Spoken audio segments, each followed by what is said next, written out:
In 1890s New York, the typical Gilded Age millionaire literally spent more on a single dinner party than an average worker made in 15 years, and sometimes they'd throw those parties on horseback just because they could. Before we start, quick thing, if you actually listen to these regularly, hit like or subscribe. I always wonder where everyone's at, so comment your city and what time it is. Weird to think some of you are having breakfast in London while I'm recording this at night here in the States. Alright, tonight we're heading to the Gilded Age, but first get yourself comfortable. I mean properly comfortable. Adjust those pillows, pull up that blanket, because where we're going, you're going to want to be cozy for what comes next. Your eyes snap open in darkness. For a moment, panic grips you as you realize you're not in your familiar bed. The mattress beneath you feels different, too plush, too perfect. The sheets against your skin aren't your usual cotton, but something impossibly smooth, cool, like water flowing over your body. Confusion gives way to awareness as your eyes adjust to the gloom, revealing an enormous bedroom with ceilings so high they disappear into shadow. This isn't your bedroom. This isn't even your century.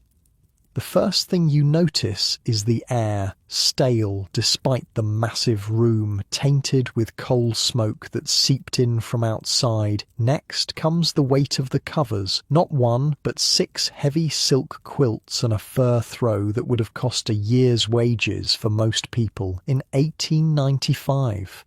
You're in a mahogany 4-poster bed that could fit 8 people comfortably, with silk canopy and hand-embroidered curtains that probably took some poor seamstress's eyesight to complete.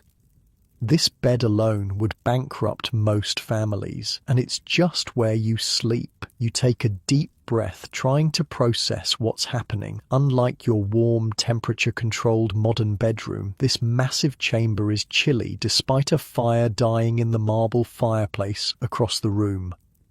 Because insulation, not really a priority when you have servants to stoke your fires all night long. And speaking of servants, a soft knock at the door sends your heart racing.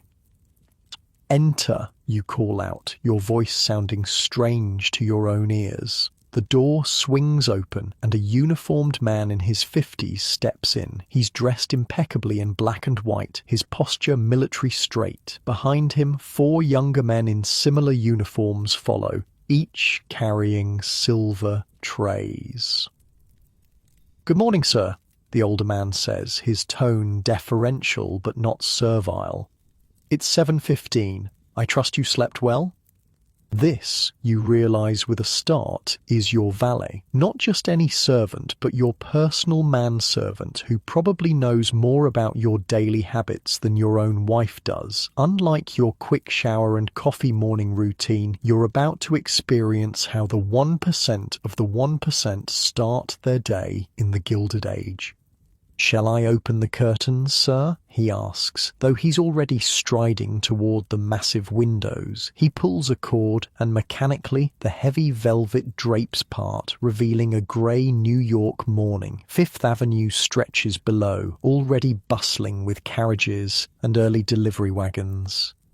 "Jesus," you mutter, taking in the view of Central Park across the street. "I mean, yes, thank you." The valet doesn't react to your slip. He's used to rich men being eccentric. He probably thinks you're nursing a hangover from whatever exclusive club you visited last night. "Your morning coffee, sir," he says, nodding to one of the younger servants who steps forward with a silver tray bearing a single cup of coffee in a hand-painted Sèvres porcelain cup that costs more than most people's monthly rent. You sit up, accepting the coffee. It's strong but laced with cream and sugar. Apparently your Gilded Age self has a sweet tooth. "Richardson," you say, the name coming to you from nowhere. "What's the schedule today?" The valet, Richardson, doesn't miss a beat. You have a breakfast meeting with Mr. Morgan and Mr. Carnegie at 9:30 in your private dining car. Your train departs Grand Central Depot at 9 sharp. This afternoon, Mrs. Astor's weekly reception at 3, which Mrs. Vanderhughes insisted you attend. Dinner this evening at Delmonico's with the governor and several gentlemen from the Railroad Commission. Jesus Christ, you have a private dining car, like an entire railroad car that belongs to you just for eating breakfast in. While you process this, Richardson is directing the other servants. One opens a set of double doors, revealing a bathroom that's bigger than your entire apartment back home. Inside, a clawfoot tub the size of a small boat is already filled with steaming water, rose petals floating on the surface. The brass fixtures aren't brass at all. They're solid gold. The sink basin appears to be carved from a single piece of marble. "Shall we proceed with your bath, sir?" Richardson asks. You nod, because what else can you do? Two servants step forward to help you out of your silk pajamas. This is apparently normal, being dressed and undressed like a life-sized doll. The concept of privacy as you understand it doesn't exist for the ultra-wealthy of the Gilded Age. Your body is just another possession to be maintained by staff. "Wait," you say, suddenly uncomfortable with the idea of multiple grown men watching you bathe. I can manage the bath myself this morning." Richardson's eyebrow twitches, the servant equivalent of a dramatic gasp. "As you wish, sir. Most unusual, but we shall wait in the dressing room. Ring when you're ready to be dried and dressed." The servants withdraw, leaving you alone in the palatial bathroom. Unlike your quick morning shower, bathing in 1895 is a production. The water is scented with imported oils. Beside the tub sits an array of soaps, each in its own silver dish. French milled, English lavender, Italian olive oil, the international array of cleansing products is dizzying.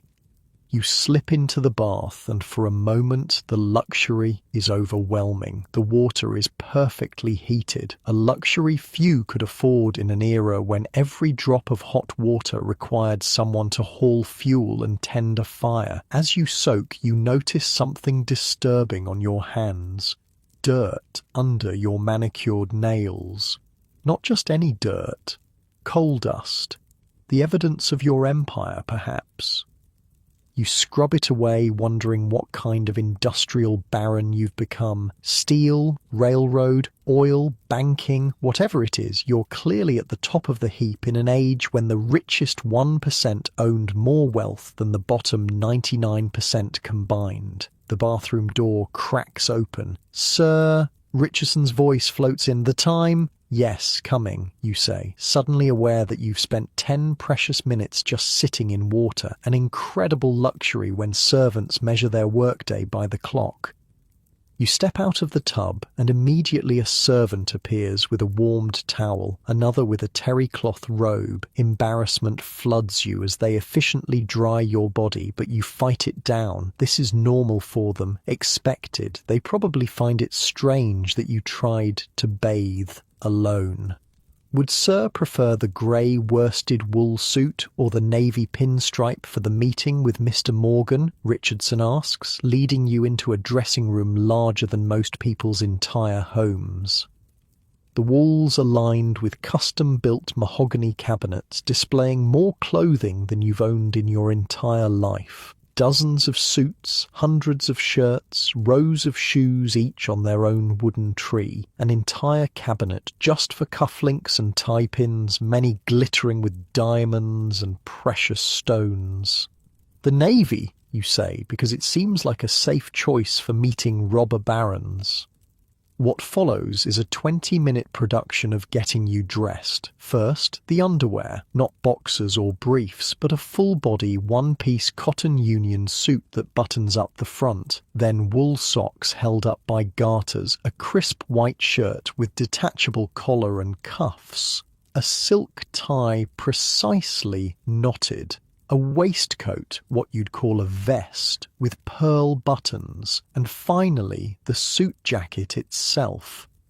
"Your watch, sir," Richardson says, presenting a solid gold pocket watch on a chain. You examine it, a Patek Philippe with your monogram engraved on the case, probably worth the equivalent of a modern luxury car. While you're being dressed, another servant enters. "Mr. Vanderhughes, your breakfast is served in the morning room." Your stomach growls on cue. The smell of bacon, eggs, fresh bread and coffee wafts up from downstairs. Unlike your rushed modern breakfast, maybe a granola bar or a quick bowl of cereal, breakfast in the Gilded Age is a serious meal. "I'll be down momentarily," you say, trying to sound authoritative. Richardson gives final adjustments to your clothing, brushing invisible dust from your shoulders, straightening your already perfect tie. "Will there be anything else, sir?" You look around the opulent dressing room at the army of servants waiting to fulfill your every whim, at the wealth on display in just your morning routine alone. "No, that will be all. Thank you." The servants nod and withdraw, leaving you alone for the first time since you woke up. You catch sight of yourself in a full-length mirror and barely recognize the person staring back. Perfectly groomed, impeccably dressed in clothing that cost more than most people make in months. You look every inch the Gilded Age billionaire, and it's only 8 in the morning. You make your way out of the bedroom suite into a hallway lined with oil paintings in ornate gold frames. The carpet beneath your feet is so thick and plush you can barely hear your own footsteps. A grand staircase curves down to the main floor, the banister gleaming mahogany polished by servants' hands. 2 housemaids curtsy as you pass. A footman stands at attention near the bottom of the stairs. The house feels like a luxury hotel, except it's all yours, or at least belonging to whatever version of you woke up in 1895. The morning room is flooded with light from tall windows. The table, which could seat 12 comfortably, is set for 1, with fine china, crystal and sterling silver flatware. A butler stands by, ready to serve you. "Good morning, sir," he says, pulling out your chair. You sit down, somewhat dazed by the extravagance of it all. The table before you bears enough food for a small family. Steak, eggs, bacon, sausages, toast, muffins, fruit, coffee, and tea. Apparently, breakfast in the Gilded Age is a feast. "The morning paper, sir," the butler says, presenting you with the New York Times on a silver tray. The headline catches your eye. Workers strike at steel mill. Violence erupts as Pinkertons called in. With a sinking feeling, you wonder if it's your steel mill they're talking about. As you unfold the paper, another headline jumps out. Vanderhughes consolidates railroad holdings, competitors cry monopoly. That's when it fully hits you. In this world, you're not just wealthy, you're one of them. The notorious robber barons, the men who built America's industrial might on the backs of desperate workers, the names school children would learn about a century later with a mixture of awe and distaste. The butler coughs discreetly. "Sir, Mr. Richardson asked me to remind you that your carriage will be ready in 20 minutes for your journey to Grand Central." You nod, suddenly not very hungry, despite the feast before you. "Thank you. Will you be requiring anything else, sir?" You look around at the opulent room, the abundance of food, the servants waiting to fulfill your every whim. Outside these walls, people are literally fighting and dying in your name, or against it. "No," you say quietly, "that will be all." You're going to meet JP Morgan and Andrew Carnegie for breakfast in your private railroad car, and somehow you need to figure out how to navigate this world of extreme wealth and privilege, where your every comfort comes at someone else's expense. The butler withdraws, leaving you alone with your thoughts and the morning paper. You take a sip of coffee from a cup that probably costs as much as a factory worker makes in a month. Welcome to the Gilded Age. You've woken up as one of the richest men in America. The day has barely begun, and already you're learning that all that glitters is not gold. In the quiet morning room, surrounded by luxury that most people couldn't even imagine, you start to realize the weight of the golden chains you've woken up wearing. You're at the pinnacle of society, but at what cost? As you prepare to leave for your meeting with your fellow industrialists, you can't help but wonder, in a world of such extremes, what does it really mean to have it all? You step outside your Fifth Avenue mansion into the crisp morning air. The noise hits you, first horses' hooves clopping on cobblestones, carriage wheels grinding, street vendors shouting. The smell follows horse manure mixed with coal smoke, a combination that defines city living in 1895. Not like your clean, regulated modern world with its emissions standards and sanitation departments. Your carriage waits at the bottom of the limestone steps. Not just any carriage, a gleaming black Brewster Landau with your monogram emblazoned on the door, pulled by 4 matched bay horses that probably cost more than most families make in 5 years. 2 footmen in forest green livery snap to attention as you approach. "Good morning, Mr. Vanderhughes," one says, opening the door with a white-gloved hand.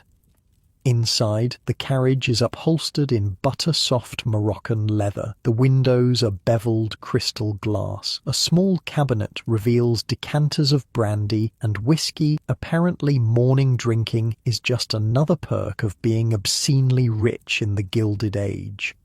As you settle into the plush seat, a thought hits you. You own people. Not literally, slavery's been over for 30 years, but practically. The coachman, the footman, the dozen house servants you've already encountered this morning, the hundreds of others working in your factories and offices and mines, they depend on you for their survival in an era with no social safety net, no unemployment benefits, no healthcare system. If you fire someone, their kids might starve. If you cut wages, families get evicted. If you ignore safety concerns in your factories, workers die. And from the newspaper headlines, it seems like your workers are currently striking against conditions you've imposed.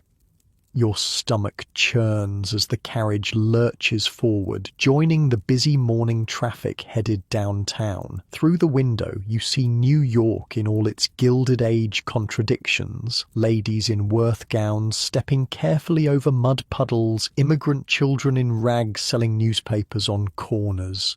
Construction everywhere, the city growing upward and outward at a frantic pace. "Look at that poor bastard," the coachman calls down to the footman riding beside him, not realizing you can hear every word. "Crushed his leg at the rail yard yesterday. Company just tossed him out without a penny. That's why I'd never work for Vanderhughes Rail. That son of a bitch would work us to death for an extra $1 in his pocket." The footman makes a shushing sound, nodding discreetly toward the carriage. Your blood runs cold. That's who you are here. That's your legacy. The traffic slows near Madison Square, and a beggar approaches the carriageman, missing an arm, his face gaunt with hunger. "Spare something for a veteran, sir?" he calls, his voice raspy. Before you can respond, one of your footmen jumps down and roughly shoves the man away. "Get back! You, Mr. Vanderhughes, doesn't concern himself with your kind." "Please," you call out, surprising yourself. "Give him this." You reach into your pocket and find a gold coin and eagle, $10, a week's wages for many workers. The footman looks shocked but does as instructed, handing the coin to the stunned beggar. "God bless you, sir," the man calls as your carriage pulls away.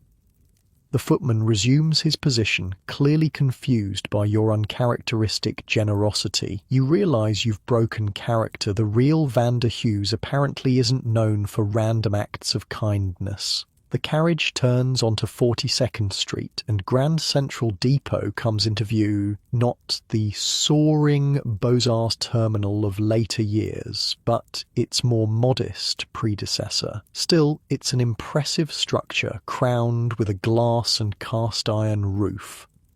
Your carriage bypasses the main entrance, continuing around to a private gate where two uniformed guards snap to attention.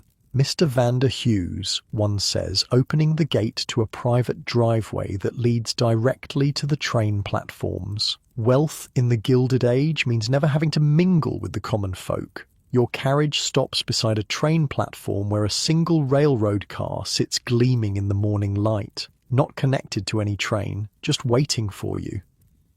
Holy shit, you mutter under your breath. This isn't just a private rail car, it's a palace on wheels, 60 feet long, painted a deep burgundy with gold leaf trim and your monogram emblazoned on the side. A uniformed porter stands at attention on the small platform at the rear of the car.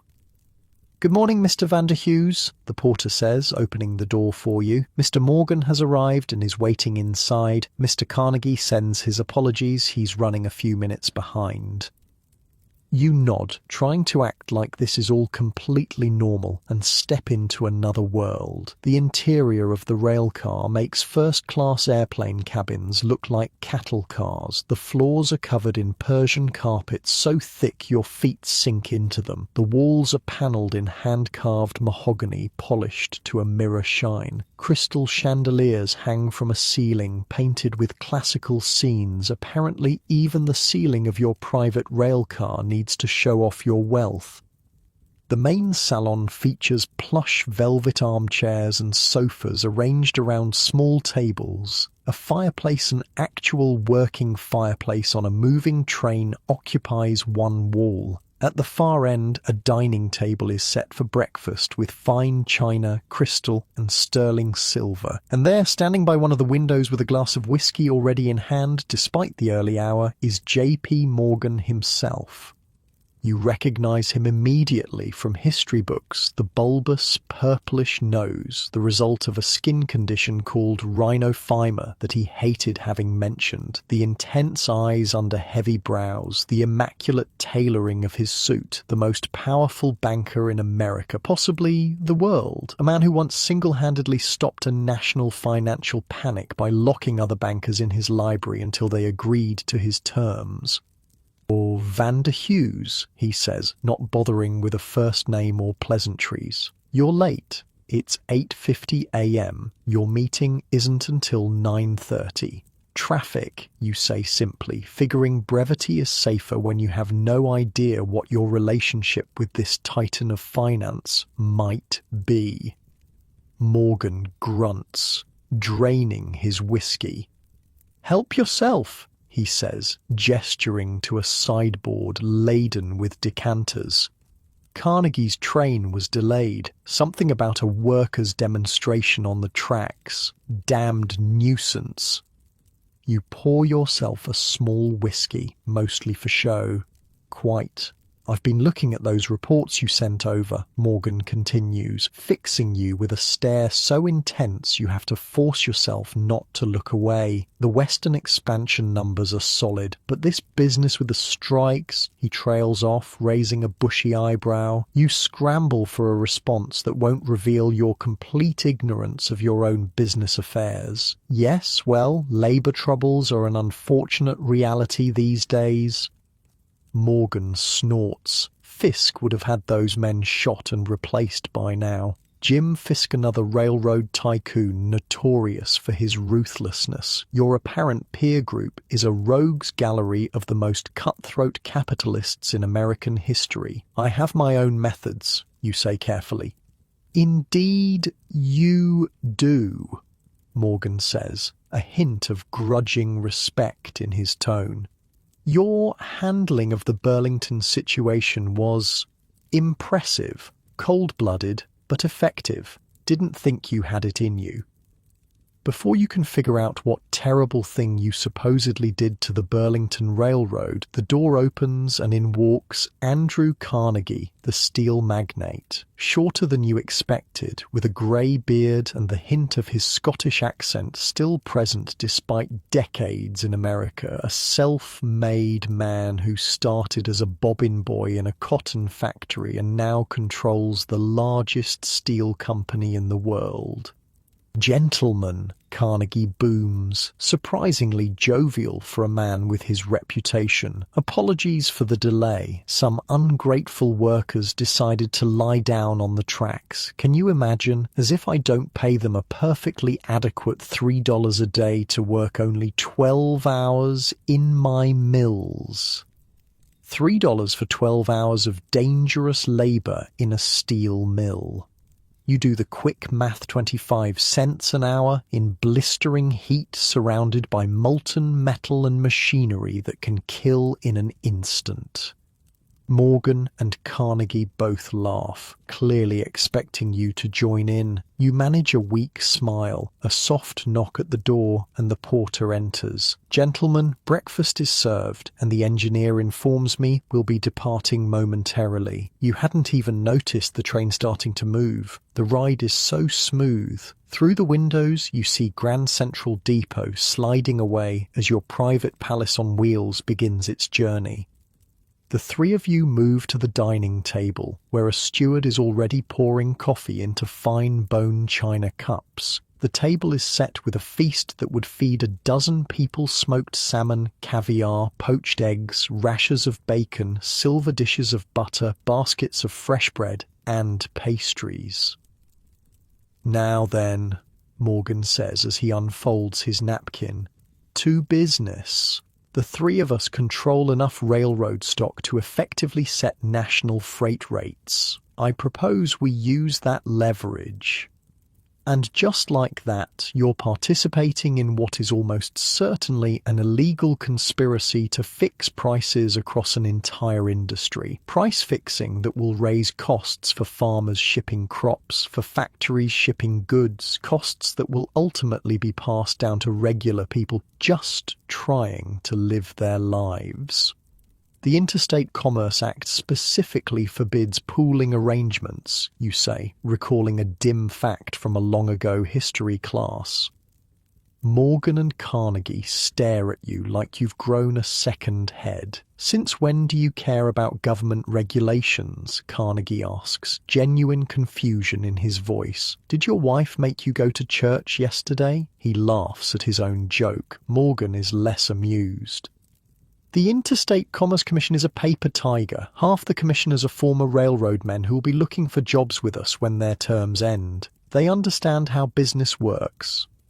In other words, regulatory capture, the practice of industry controlling the very government bodies meant to oversee them, a problem that still exists in your own time. But here in the Gilded Age, it's not even hidden. It's just how business is done. "Of course," you say quickly.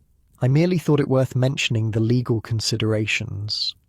Morgan snorts. "Legal considerations didn't stop you from bribing that entire state legislature last year. What was it you called it? An investment in governmental relations." Jesus Christ. Apparently, you're not just a ruthless businessman, but an outright criminal in this timeline. "Now then," Carnegie says, spreading caviar on toast with the casual air of a man who's forgotten that fish eggs are a luxury. "I've been thinking about your offer for the Pittsburgh Central line. I'm inclined to accept with certain conditions." You have no idea what offer he's talking about, but you nod as if you do. "I thought you might be. 15 million, not 12, Carnegie says, and I want guaranteed shipping rates for my steel for the next decade. $15 million in 1895, money that's around $500 million in modern currency, and you're apparently negotiating this massive deal over breakfast. Morgan interjects, "What about the unions? Central's workers are organized. Will you handle that mess, or is Vander Hughes taking it on?" Carnegie waves a hand dismissively. "I've dealt with unions before." His face darkens momentarily, and you recall with a chill that this seemingly jovial man was responsible for the Homestead strike, where Pinkerton detectives and striking workers engaged in a gunfight that left 16 people dead. "My men can sort it out," you say vaguely. The train curves gently, and through the windows you see the Hudson River glittering in the morning sun. Your private car has now been coupled to a larger train heading north, though the ride remains so smooth you'd hardly know you were moving if not for the passing scenery. "Splendid," Carnegie says. "Now, what about our friend Huntington and his troublesome Southern Pacific? I heard rumours he's been meeting with your competitors."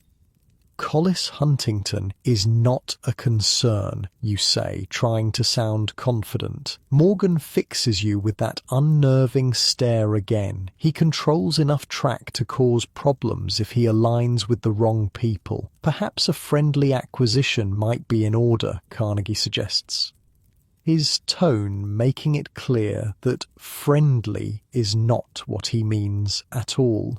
"A hostile takeover, you mean?" Morgan says bluntly. "I prefer to think of it as aggressive negotiation," Carnegie replies with a smile that doesn't reach his eyes.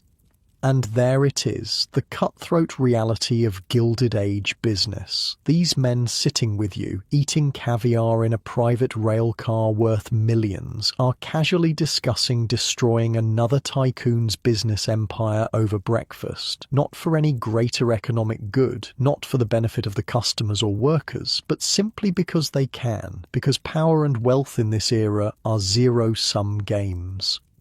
"We could approach from different angles," you suggest, trying to sound like the titan of industry you apparently are. Morgan provides the financing pressure. I control enough connecting lines to isolate his key routes, and Carnegie, you trail off, not sure what a steel magnate brings to a railroad takeover. "My friendship with several newspaper publishers could ensure public opinion turns against him," Carnegie fills in smoothly, "and I do have the ear of certain influential congressmen."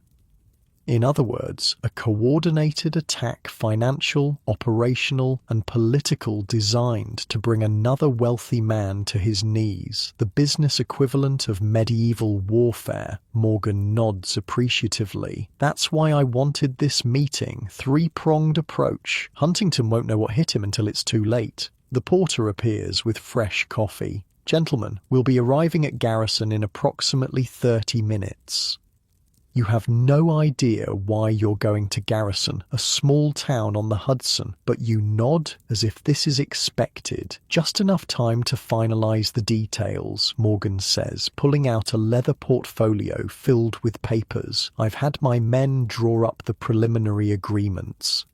As Morgan and Carnegie dive into the legal minutiae of your business arrangement, you gaze out the window at the passing Hudson Valley. The autumn colors are stunning, the river a silver ribbon below steep cliffs. It's the same view that inspired the Hudson River School painters decades earlier. But you see it differently now. Those pristine forests, owned by timber companies that will clear-cut them without a second thought, that beautiful river, increasingly polluted by the factories sprouting along its banks, the picturesque small towns, filled with people working 12-hour days, 6 days a week, many of them children as young as 10. Everything has a price in the Gilded Age. Everything is a commodity to be bought, sold, exploited. "Vanderhughes?" Morgan's sharp voice cuts through your thoughts. "Are you listening? This paragraph concerns your liability in the event the ICC does decide to investigate." You turn back to the table, to these powerful men and their schemes. "Yes, of course." As you bend over the contracts that will further consolidate your control over the nation's vital infrastructure, a realization dawns. This is what being a billionaire means in the Gilded Age. Not just luxury and privilege, but power. The power to shape industries, to move markets, to decide the fates of thousands of workers with the stroke of a pen. And with that power comes the moral weight of how you use it. These men view workers as replaceable parts in their industrial machines, view regulations as inconveniences to be circumvented, view competitors as enemies to be crushed. Is that who you are in this world? Is that who you want to be? As the train glides smoothly toward Garrison, you face the uncomfortable truth that in the Gilded Age there is no clean money. The entire system is built on exploitation of workers, of natural resources, of government corruption. To be at the top of this system means having blood on your hands, metaphorically, if not literally.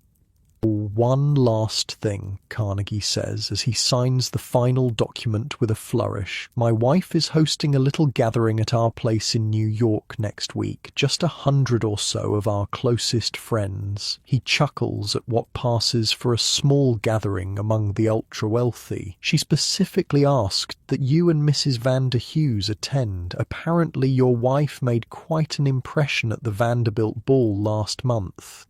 You have a wife. Of course you do. Another detail about your Gilded Age life that you've just discovered. We wouldn't miss it, you say, wondering what kind of person would marry the ruthless robber baron you apparently are. The train begins to slow as it approaches Garrison Station.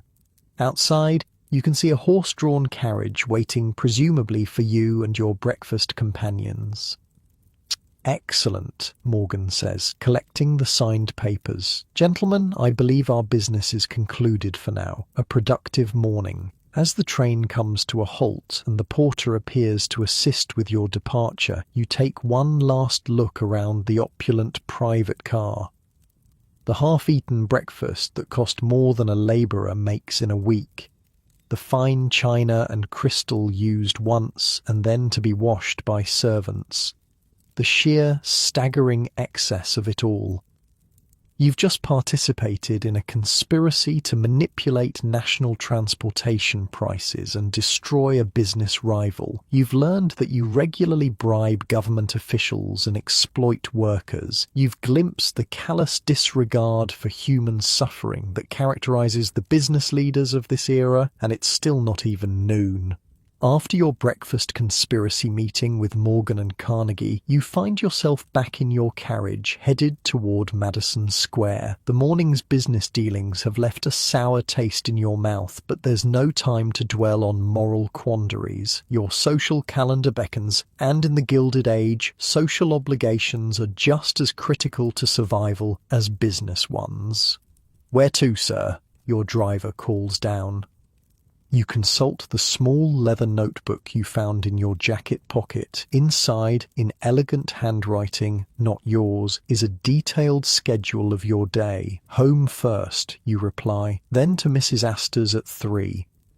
Mrs. Astor, even you, with your limited historical knowledge, recognize that name. Caroline Astor, the Mrs. Astor, the self-appointed gatekeeper of New York society. The woman who, along with social arbiter Ward McAllister, created the famous 400, the definitive list of who mattered in New York society. Named because that was supposedly the number of people who could fit comfortably in her ballroom, though really it was about creating artificial scarcity in a world of expanding wealth. Getting on that list meant you'd arrived. Staying off it meant social death. Your carriage turns onto Fifth Avenue, rejoining the parade of wealth making its way up and down Manhattan's most fashionable street. Ladies in enormous hats stroll with parasols. Gentlemen tip their bowlers to acquaintances. Children in sailor suits are paraded by their nursemaids. It's a carefully orchestrated display of leisure and prosperity.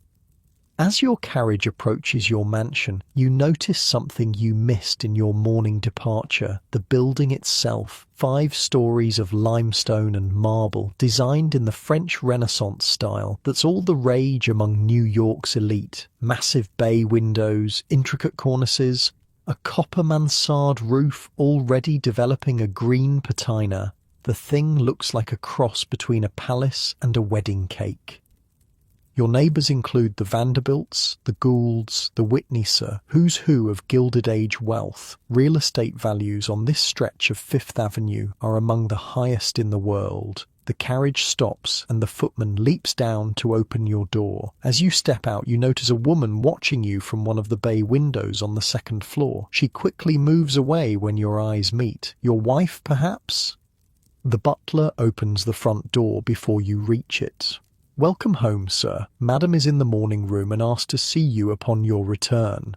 Madam, your wife definitely has a name, but apparently even the household staff refers to her by her title rather than anything so personal as a name. The formality of Gilded Age life continues to astound you. "Thank you," you say, handing off your hat and gloves to a waiting footman. "I'll see her now." The butler looks momentarily surprised at your courtesy. Apparently, "thank you" isn't a phrase that often passes your lips in this timeline, but quickly recovers his professional demeanour. "Very good, sir." You follow him through the grand entrance hall, past priceless artwork and furnishings, to a sunny room overlooking the side garden. And there she is, your wife. She sits at a delicate writing desk, penning correspondence on monogrammed stationery. Her morning dress is simpler than you expected, just cream silk with subtle lace trim, but still obviously expensive. Her dark hair is piled atop her head in an intricate arrangement that must have taken her lady's maid an hour to create. She looks up as you enter, her expression guarded. "You wanted to see me?" you ask, suddenly nervous. "What kind of relationship do you have with this woman? Are you cruel to her? Distant? Loving?" "George," she says, using your apparent first name. "I wanted to confirm you'll be accompanying me to Caroline's this afternoon." She was quite pointed in her invitation that both of us should attend. Her tone is formal but not cold. This seems to be a marriage of business partners rather than passionate lovers typical for the upper classes of this era, where marriages were often strategic alliances between wealthy families. "Of course," you reply. 3 o'clock, correct?" She nods, studying your face with a slight frown. "Are you feeling well?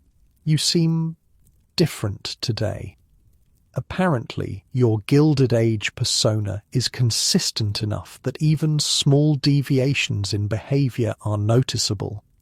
"Just a demanding morning with Morgan and Carnegie," you say, which isn't exactly a lie. Her expression softens slightly. "Those men would try the patience of a saint." A brief, genuine smile crosses her face, and you catch a glimpse of the woman beneath the formal exterior.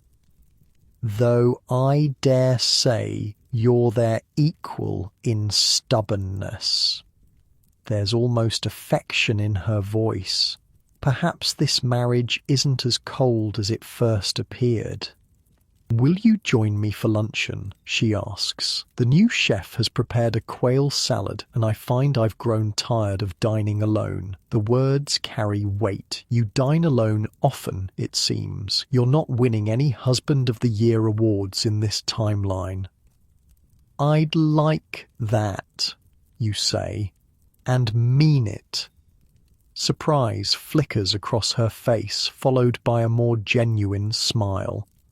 "Wonderful. I'll have Burton set another place." Burton, presumably, the butler nods and withdraws silently. Lunch with your wife turns out to be a surprisingly pleasant affair. Her name, you discover through careful conversation, is Constance. She's intelligent, well-read, and possesses a dry wit that emerges when it's just the two of you. You learn that you have 2 children, a son away at boarding school. and a daughter who's currently in Europe with her governess on a cultural tour. The conspicuous absence of your children in the massive house seems to be perfectly normal for your social class.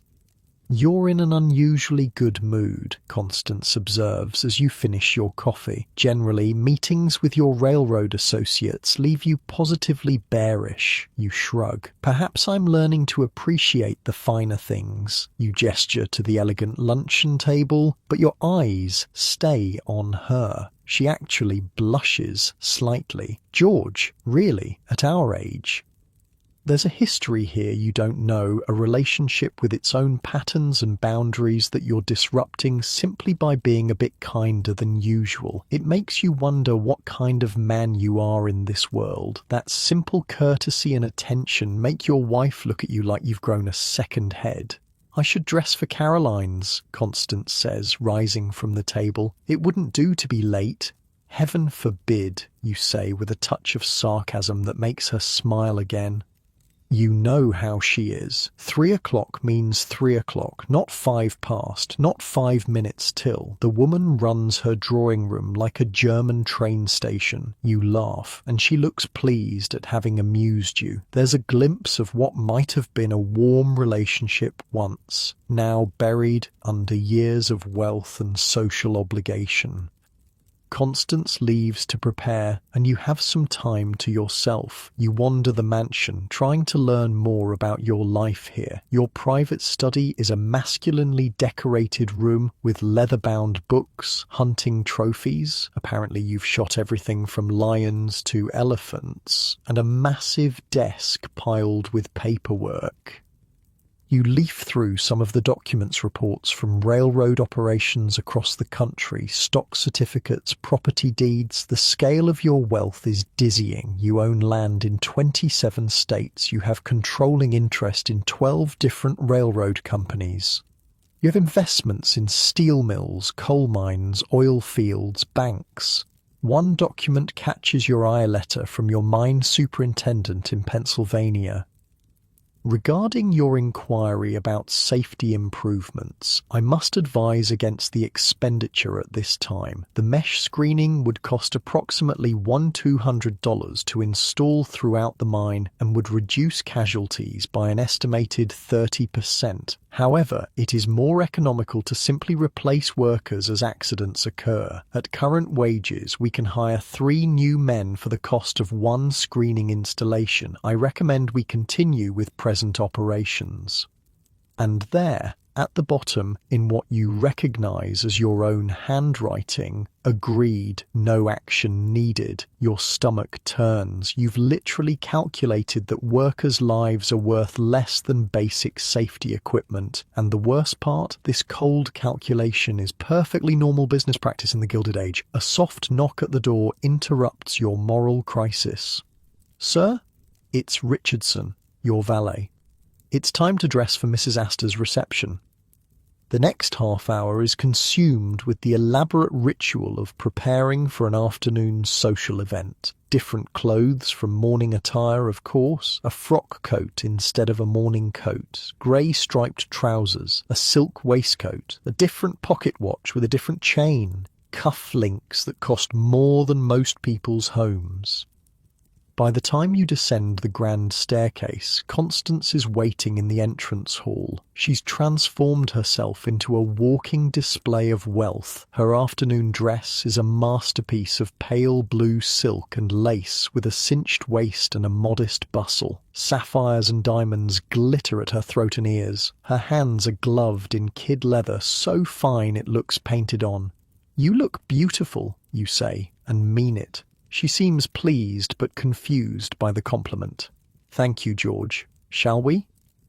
Your carriage ride to the Astor Mansion on 5th Avenue and 65th Street is short but significant. You're literally traveling from the new money section of 5th Avenue to the old money stronghold. The geographical division mirrors the social one, the old Knickerbocker families on one end, the nouveau riche industrialists on the other, with an invisible but impenetrable barrier between them. Or remember, Constance says quietly as your carriage joins the line approaching the Astor mansion. Caroline was particularly insistent we attend today. I suspect she has something specific in mind. Any guess what, you ask? She mentioned the Newport season next summer. Perhaps she's planning something. Or she hesitates. There's been talk about her son John and our Elizabeth.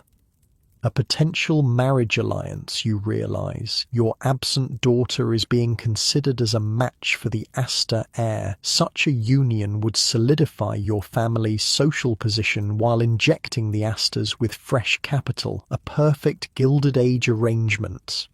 I see, you say neutrally, wondering how you feel about essentially selling your daughter to raise your social status. The Astor mansion comes into view, another limestone palace, though more restrained and elegant than the flashier homes of the new millionaires. A line of carriages disgorges expensively dressed guests. Do try to be civil to Ward McAllister, Constance murmurs as your carriage pulls up. I know you find him ridiculous, but he still has Caroline's ear. Ward McAllister, the self-appointed social arbiter who created the 400 list with Mrs. Astor, a man so obsessed with social minutiae that he once wrote, "It takes 4 generations to make a gentleman." By that calculation, no one who made their fortune after the Revolution would qualify, conveniently excluding all the new industrial millionaires threatening the old guard's dominance. I'll be the soul of courtesy, you promise, as the footman opens your carriage door. The reception is already in full swing when you enter the Astor drawing room. About 50 people mill about, the women in elaborate afternoon dresses, the men in frock coats. Servants circulate with champagne and tiny canapes. The room itself is a testament to old money taste. Elegant, but not showy. Expensive but not ostentatious, filled with antiques and artwork acquired over generations rather than bought en masse to fill a new mansion. Mr. and Mrs. Vander Hughes, the butler announces, and heads turn. You feel the weight of dozens of gazes, some curious, some dismissive, some calculating. You're being assessed, categorized, judged. Are you still new money, or have you ascended to proper society? Is your railroad fortune now respectable, or still tainted by its recent acquisition? Are you worth cultivating as a connection, or better kept at arm's length? George, Constance, Caroline Astor herself approaches, a regal woman in her 60s dressed in dark purple silk. How good of you to come. The formidable Mrs. Astor offers her hand, which you bow over slightly. She gives you an appraising look, as if checking whether you've developed any unfortunate habits since she last saw you. Caroline, your home is as lovely as ever, Constance says with practiced ease. Thank you, my dear. George, I understand you've been expanding your interests in the Western Territories. John was just speaking of it with some gentlemen by the fireplace. Perhaps you'd care to join them? It's not really a request. You're being directed to the men's conversation, while the women have their own separate discussions. Gender segregation is alive and well in Gilded Age socializing. Of course, you say, allowing yourself to be guided toward a group of men clustered near the marble fireplace. John Jacob Astor, with Caroline's son and heir to the Astor fortune eyes holding court. Handsome, in his early 30s, impeccably dressed and mannered, he's the epitome of old money confidence. Around him are several other men of similar age and bearing, all with names you'd recognize from New York street signs and buildings. Or Vander Hughes, Astor greets you with a slight nod. We were just discussing the troubling situation at the mines. Dreadful business. Your pulse quickens. What troubling situation? The strikes mentioned in the morning paper? Some accident? The callous safety decision you discovered in your study? Indeed, you say, non-committally. These labour agitators are becoming a genuine concern, says another man. You catch the name Livingston on his introduction. When workers start believing they deserve more than the market dictates, the entire economic system is threatened. My father always says that a man willing to work will always find fair compensation, adds another young scion sipping champagne. These strikers simply want something for nothing. They're waiting for you to agree, to join in this smug dismissal of workers literally dying for a living wage. This is a test. Do you think like them? Are you one of them? The situation is complex, you say carefully. Working conditions in many industries are genuinely dangerous. Perhaps addressing some legitimate concerns would reduce the appeal of labour organisers. The men stare at you like you've started speaking Chinese. My dear fellow, Asta says with a forced laugh, you sound positively progressive. Next you'll be suggesting we invite union representatives to Newport for the summer. The others chuckle, crisis averted. They've decided you're making an awkward joke, not expressing a sincere opinion. Speaking of Newport, Asta continues, Mother tells me you finally acquired property there. Bellevue Avenue, isn't it? Another test. Bellevue Avenue is where the most prestigious summer cottages are located, mammoth mansions used only 8 weeks a year. Yes, construction is nearly complete, you say, hoping that's true. Splendid. Perhaps we'll see more of your charming daughter next season. Elizabeth, isn't it? Mother mentioned she's touring Europe currently. And there it is, the hint about your daughter. Asta is considering her as a potential match, a business transaction dressed up as romance, your nouveau riche money combined with his old family name, a classic Gilded Age alliance. Yes, she's in Paris at present, you say, again hoping it's true. She's quite taken with the Louvre. Excellent. A girl should be cultivated. My mother insists upon it. The conversation shifts to yachting, then horse racing, the acceptable pastimes of the leisure class. You navigate carefully, letting others talk more than you do, dropping vague comments that could mean anything. Meanwhile, across the room, you can see Constance engaged in what appears to be an intense conversation with Caroline Astor and several other women. Their faces are pleasant, their postures relaxed, but you can sense the social combat happening beneath the surface. After about an hour of this exhausting social performance, a subtle shift happens in the room. People begin to drift toward the entrance. The reception is ending precisely at 5 o'clock, of course. Caroline Astor would never commit the vulgarity of an event that drags on too long. As you and Constance retrieve your outer garments from servants, Caroline approaches once more. We're so looking forward to seeing your Newport home completed, she says. Perhaps you'll host a little gathering there once the season begins. Nothing elaborate, of course, just intimate friends. Translation, you've passed the test. You're being invited to host an event that Caroline Astor might actually attend, the ultimate social benediction. We'd be delighted, Constance replies, a hint of genuine pleasure breaking through her social mask. Caroline smiles thinly. Wonderful. Oh, and do bring Elizabeth. John mentioned how much he enjoyed their conversation at the opera last winter. With that parting shot, a clear signal that your daughter is being considered for the ultimate social elevation, Caroline moves on to the next departing guests. In the carriage ride home, Constance practically vibrates with suppressed excitement. Did you hear? She as good as invited herself to Newport, and the way she mentioned Elizabeth and John George, do you realize what this means? I believe so, you say, watching the emotions play across her face. After all these years, she says, more to herself than to you. All the snubs, the closed doors, the whispers about new money and Western vulgarity.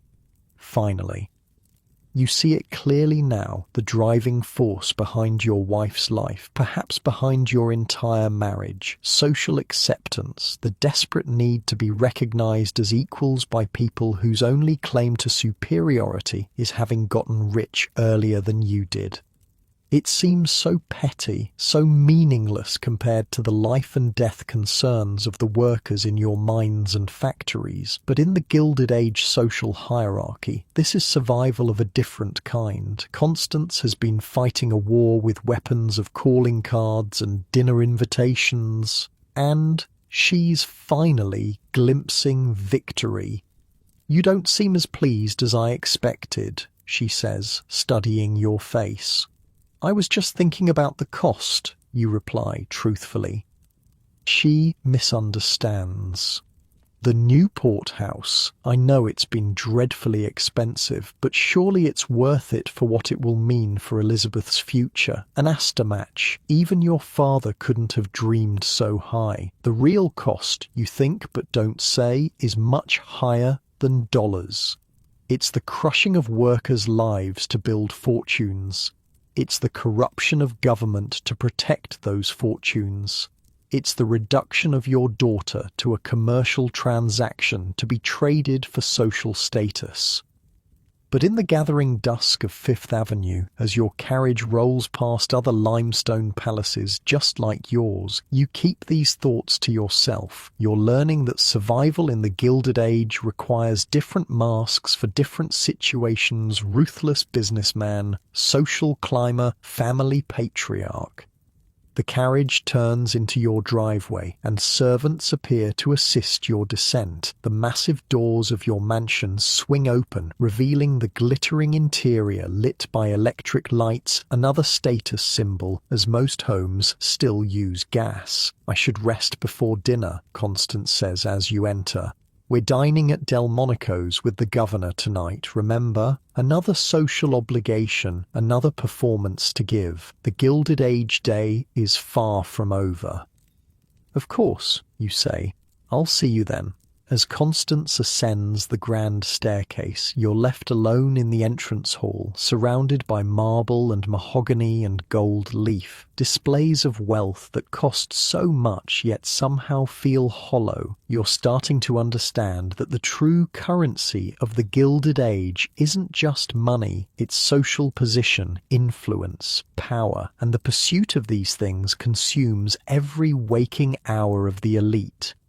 As you prepare for yet another social performance at dinner, you wonder if anyone in this glittering world is truly happy, or if they're all just trapped in golden cages of their own making. Dinner at Delmonico's with the governor turns out to be exactly what you'd expect from Gilded Age politics, an elaborate dance of influence, money, and power thinly disguised as a social occasion. The restaurant itself is a temple to excess. Located at the corner of Fifth Avenue and 26th Street, Delmonico's is where the elite of New York dine when they wish to be seen. The moment you and Constance step through the doors, you're enveloped in a world of crystal chandeliers, thick carpets, and gilt-framed mirrors. The air smells of expensive cigars, French sauces, and money. Governor Flower, a portly man with impressive mutton chop whiskers, greets you with the practiced warmth of a career politician. Vander Hughes and the lovely Mrs. Vander Hughes, delighted, absolutely delighted. Around a private table in the back room, you meet the rest of your dinner companions, 2 state senators, a judge, and several businessmen who are clearly lobbyists. Their wives sit in a cluster at one end of the table while the men congregate at the other. The gender segregation is automatic, unquestioned. The conversation flows along with the Wiener Chateau Lafite that costs more per bottle than a factory worker makes in a month. As the turtle soup is served, you realize the true purpose of this dinner. A proposed bill affecting railroad taxation is coming up in the state legislature, and these men want to ensure it dies a quiet death.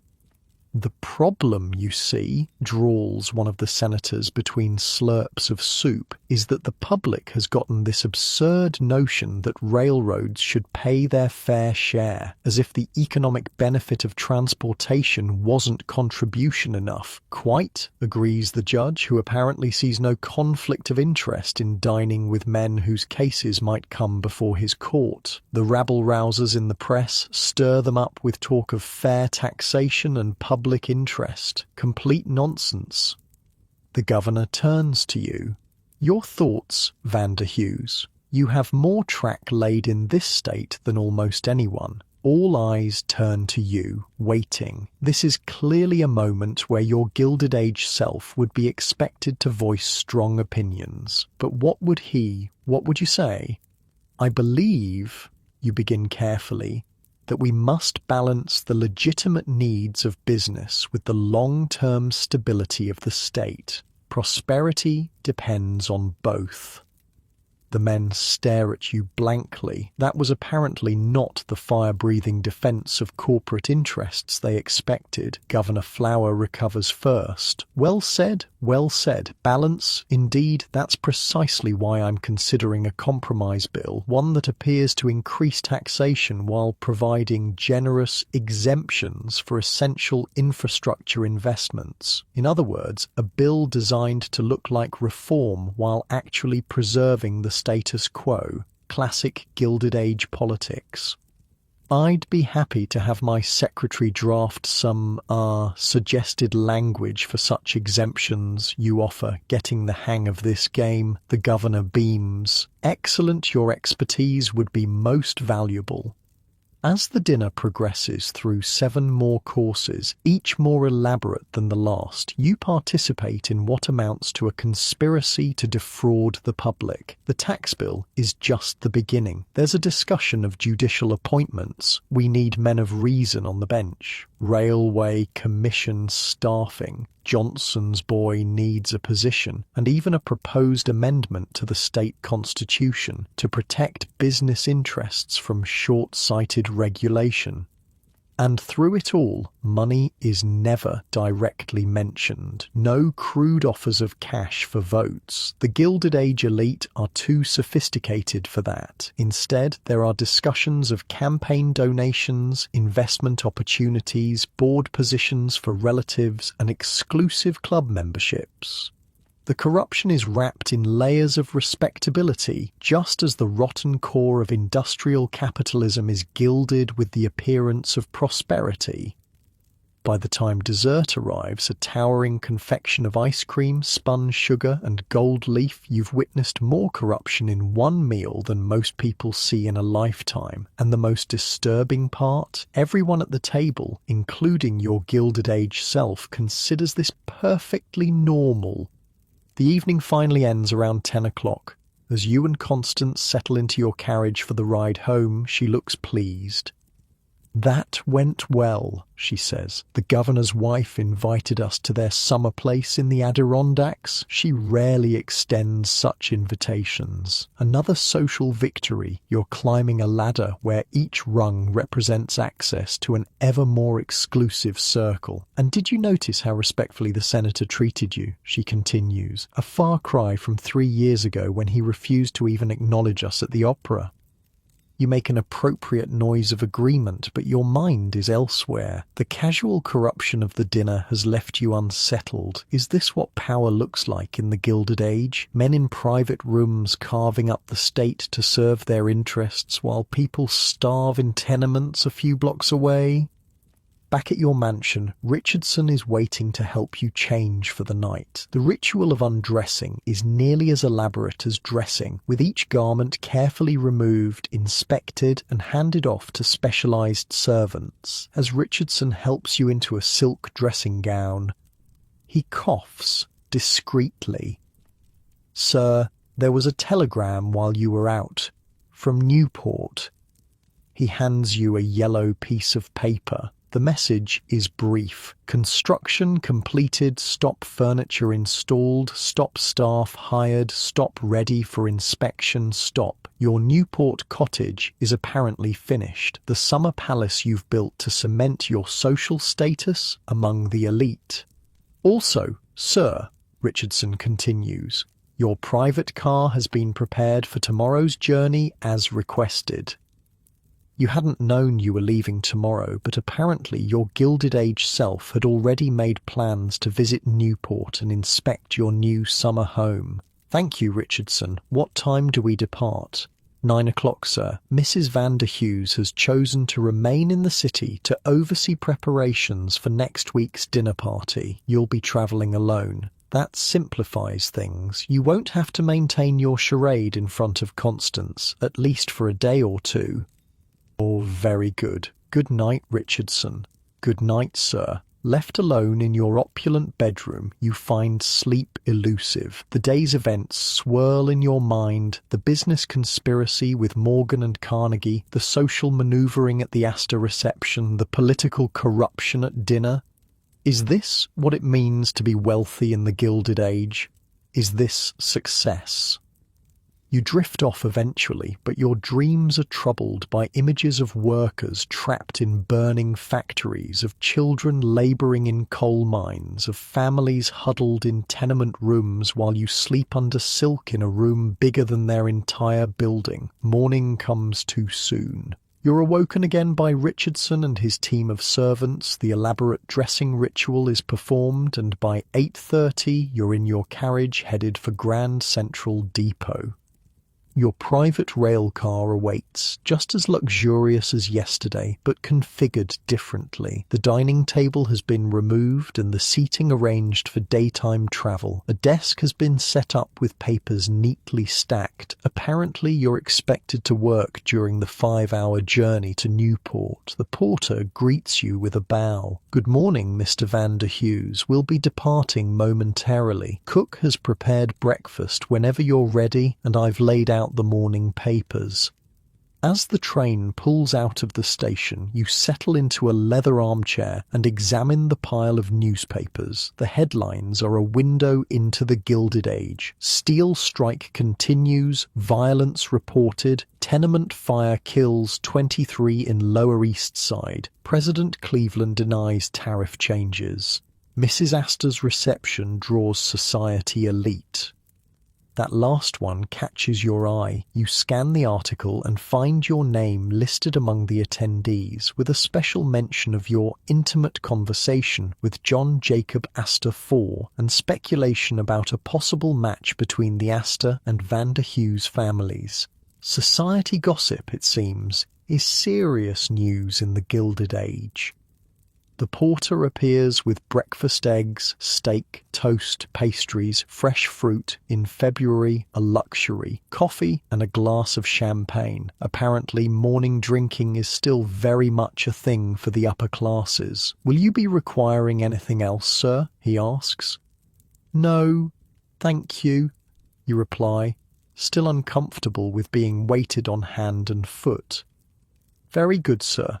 I'll be in the service compartment if needed.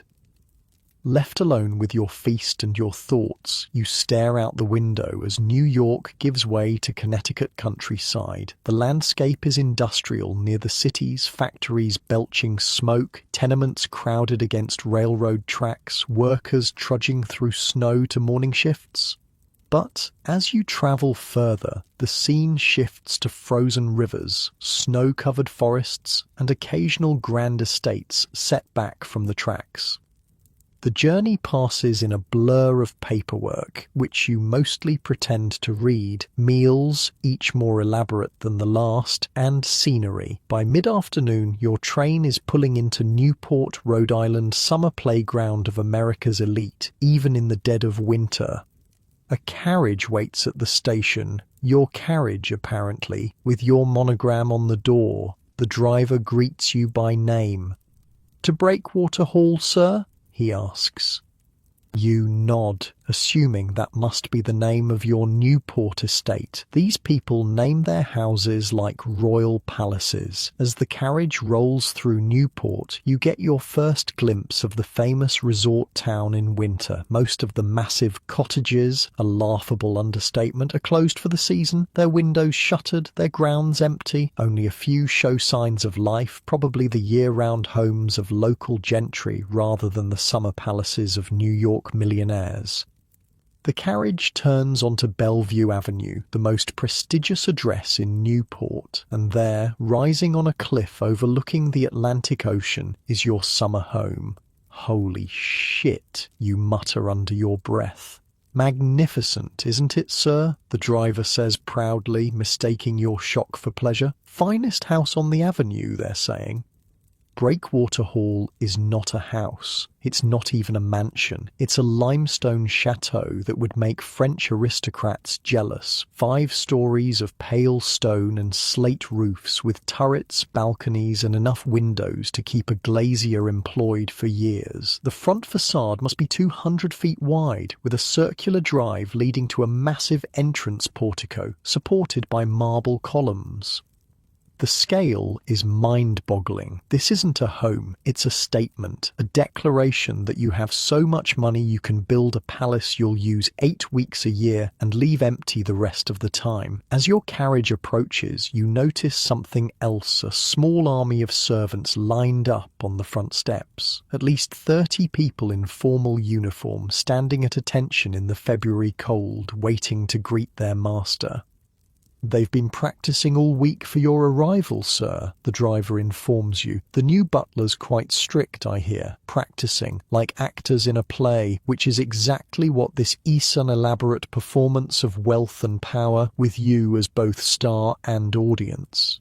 The carriage stops at the bottom of the marble steps. A man in his 50s, dressed in immaculate black, steps forward and opens your door with a white-gloved hand.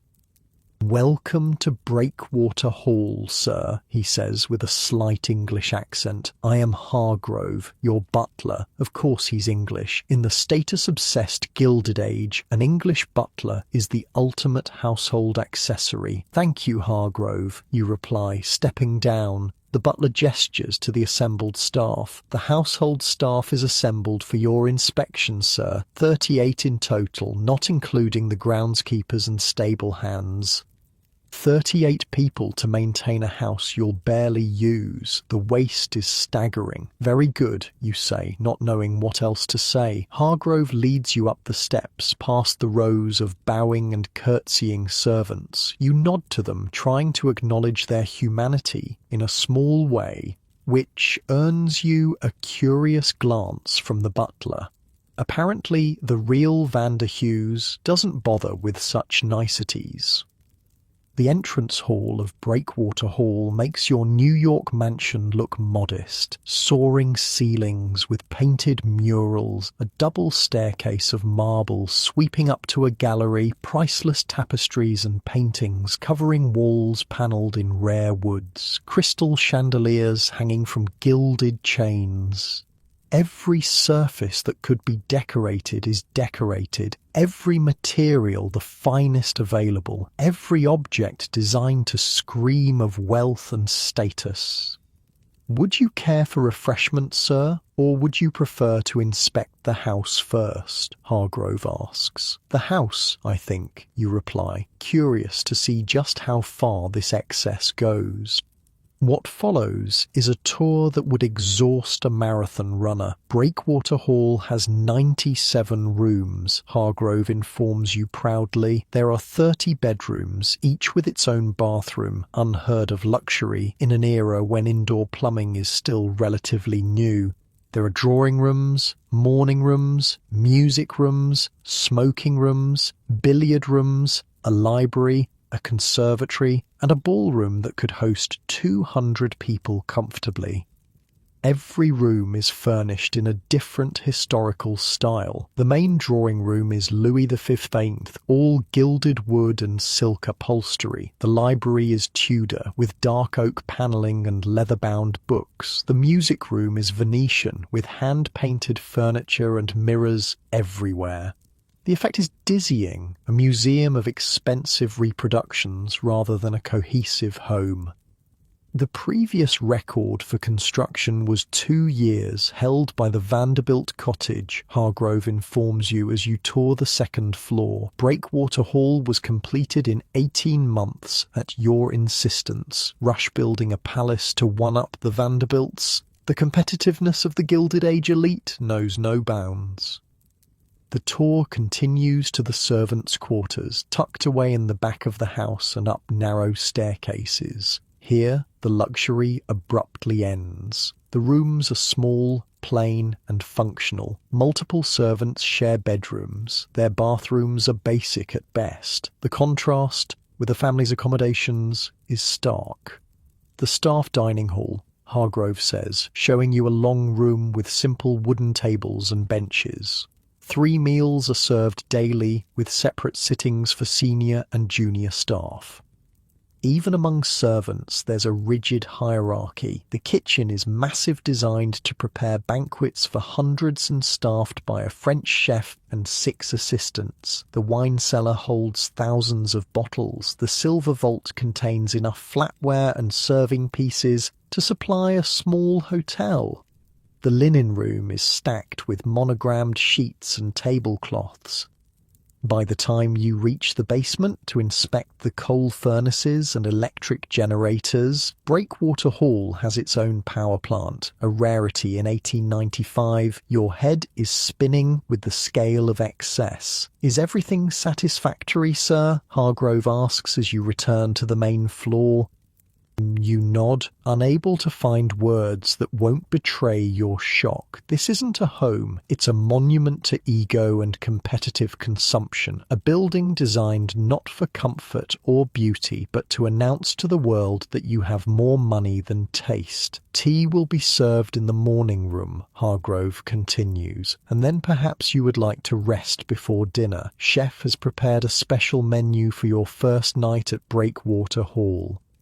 "Yes, that sounds fine," you say, following him to yet another overly decorated room where a maid in starched uniform is setting out a silver tea service. Left alone with your tea, you have a moment to absorb the absurdity of your situation. You're the sole occupant of a 97-room palace, with a staff of 40 people whose only purpose is to serve your needs. The waste of resources, human, financial, materialists, almost physically painful to contemplate. But this is success in the Gilded Age. This is what men like Morgan, Carnegie, Vanderbilt, and apparently you strive for. Not just wealth, but conspicuous consumption. Not just power, but visible dominance. Houses like Breakwater Hall aren't built for comfort. They're built as competitive displays, stages for social combat. As you sip tea from a Sèvres porcelain cup that costs more than a coal miner makes in a year, you wonder, how did America arrive at this point? How did we create a society where such extreme inequality isn't just tolerated but celebrated, where men are admired for building palaces, while children work 14-hour days in their factories? Through the tall windows, you can see the Atlantic Ocean crashing against the cliffs below your property. The view is spectacular, the kind people travel thousands of miles to experience. But you'll enjoy it for a few weeks in summer, then leave it empty, because that's what people of your class do. They buy beauty and then ignore it. A soft knock at the door interrupts your thoughts. A footman enters with a silver tray bearing a telegram. "This just arrived for you, sir."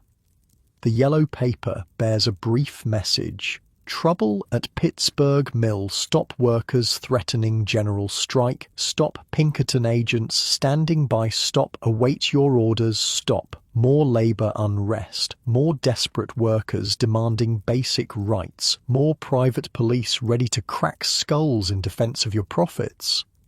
This is the dark side of Gilded Age success, the foundation of violence and exploitation on which these palaces are built. Every crystal chandelier in Breakwater Hall was paid for by the sweat and blood of workers who will never see the inside of this house, except perhaps as servants. You crumple the telegram, unsure how to respond. Your modern sensibilities recoil at the thought of setting armed thugs on striking workers. But in this world, in this role, what are your alternatives? As the winter sun sets over the Atlantic, casting long shadows through the ornate windows of your summer palace, you face the fundamental moral question of the Gilded Age. Is any of this worth the human cost? Hargrove appears at precisely 6 o'clock to announce that dinner is served. Another elaborate ritual begins, a 7-course meal prepared by 6 people, served by 4 for you alone at a table that seats 24. The absurdity would be comical if it weren't so obscene. "Will there be anything else, sir?" Hargrove asks as the dessert plates are cleared. You look around at the massive, empty dining room, at the army of servants hovering attentively, at the wealth on display in every piece of furniture and tableware. "No," you say quietly, "that will be all." Left alone, you wander through the silent, echoing halls of Breakwater Hall. In the dim light of evening, with most of the rooms dark and empty, the house feels less like a home and more like a mausoleum, a monument to an ego that needed this much space, this much luxury, this much excess to feel satisfied. And yet, was the real Vander Hughes ever satisfied? Or was he always looking to the next acquisition, the next expansion, the next social conquest? In your bedroom, a cavernous space with a 4-poster bed that could sleep 6 comfortably, you find Richardson waiting to help you undress. The ritual of preparing for bed is performed in silence. When he's finally gone, you lie awake under silk sheets and a fur coverlet, staring at the painted ceiling depicting Greek gods frolicking in the clouds. Outside, the winter wind howls off the Atlantic, rattling the hundreds of windows of Breakwater Hall. Somewhere in the vast house, a door slams. The sound echoes through empty corridors and vacant rooms, a lonely reminder of the hollowness at the heart of Gilded Age success. You've spent a day living as one of the richest men in America, in one of the most ostentatious homes ever built. And all you feel is empty. Morning at Breakwater Hall brings a new level of Gilded Age absurdity. You wake to find not 1 but 3 valets waiting to assist you, Richardson, who travelled with you from New York, plus 2 Newport staff members who apparently exist solely to help with your seaside wardrobe. "We've laid out the morning options, sir," Richardson says, gesturing to 3 complete outfits displayed on standing forms: the blue serge for a walk on the grounds, the tweed for town visits, or the grey worsted if you plan to receive callers. You stare at the clothes, then at the 3 grown men whose entire morning revolves around which fabric you want touching your skin today. "The blue," you say, if only to end this bizarre ritual quickly. Apparently, even that simple choice triggers an elaborate protocol. The Newport valets carefully remove the chosen outfit from its form while Richardson runs your bath. The temperature is tested with a thermometer to ensure it's precisely to your liking. Rose petals are strewn across the surface because apparently even bathing requires floral garnish in the Gilded Age. As you soak in water hot enough to poach an egg, a luxury requiring someone to haul and heat gallons of water, you hear a knock at the bathroom door. "Enter," you call, still uncomfortable with being seen naked, but realizing privacy simply isn't a concept that applies to the ultra-wealthy in this era. A footman appears with a silver tray bearing tea, toast, and the morning papers, because waiting until you're dressed for breakfast would be too plebeian. "The New York papers arrived on the early train, sir," he says, setting up a small table beside the tub, "and Mr. Hargrove asks if you plan to use the house for entertaining this summer, as several local merchants are requesting appointments to discuss provisions. Planning a summer social calendar in February. The Gilded Age elite schedule their spontaneity months in advance. Tell him I'll discuss it after breakfast," you reply, reaching for the tea with dripping hands. "Very good, sir." Left alone with the newspapers, you scan the headlines. The labor troubles at your Pittsburgh mill have escalated. The article describes agitators demanding outrageous concessions like a 10-hour workday down from 12, 1 day off per week, and safety equipment. The writer's tone makes clear these are considered radical, unreasonable demands. More troubling is a small item on page 3. Child killed in mill accident. A 12-year-old boy working as a sweeper in your Pittsburgh steel mill caught his arm in an unguarded gear and was pulled into the machinery, dead before the foreman could even shut down the line. The article notes that operations resumed within the hour. You feel physically ill. A child died in your factory and production barely paused. Is this the price of Breakwater Hall, of your private railcar and French chef and wardrobe of handmade suits? The 3 valets return before you can sink too deeply into these dark thoughts. The bathing ritual concludes, the dressing ceremony begins, and 45 minutes later, you're finally prepared to face the dire day in which you have absolutely nothing required of you except existing in luxury. Breakfast is served in a glass-walled conservatory overlooking the Atlantic. The February sun sparkles on waves crashing against the cliffs below. Inside, surrounded by exotic plants shipped from warmer climates at astronomical expense, you dine on food imported from across the country and around the world: Florida oranges, hothouse strawberries, Virginia ham, English muffins, Brazilian coffee. Hargrove hovers nearby, directing the small army of servants silently attending your every need. He approaches when you've finished your coffee. "Regarding the summer entertaining, sir," he begins, "the staff have prepared several proposed calendars for your consideration." He presents a leather portfolio containing meticulously hand-drawn schedules with different scenarios: a moderate season of 5 major events, a more ambitious season of 8 events, or a social blitz of 12 events that would have Breakwater Hall occupied almost continuously from June through September. "Mrs. Astor has already made inquiries about your plans," Hargrove adds, "as have the Vanderbilts and Ulrichses." The social competition never ends. Even in the dead of winter, the jockeying for summer status is well underway. And there is the matter of the sailing regatta, Hargrove continues. "The committee is hoping you'll host the opening reception, as your property has the best view of the starting line." You nod, trying to look like this matters to you. The moderate schedule seems most reasonable, and yes to the regatta reception. "Very good, sir." "Oh, and chef inquires about your preferences for tonight's dinner party." You blink in surprise. "Dinner party?" Hargrove's expression remains neutral, but you sense his concern at your apparent memory lapse. "Yes, sir. You telegraphed ahead to arrange an intimate gathering of local year-round residents. The invitations were sent out last week. 8 guests are expected at 7 o'clock. A dinner party you apparently planned but have no recollection of because it was arranged by the real Vander Hughes before you mysteriously took over his life. Wonderful. "Ah, yes," you say, trying to cover. "Who have we invited?" Hargrove produces a list. "The names mean nothing to you, but the titles are impressive: a retired admiral, a wealthy widow, the president of Newport's oldest bank, a minor European aristocrat wintering in America, and several other members of the local upper crust."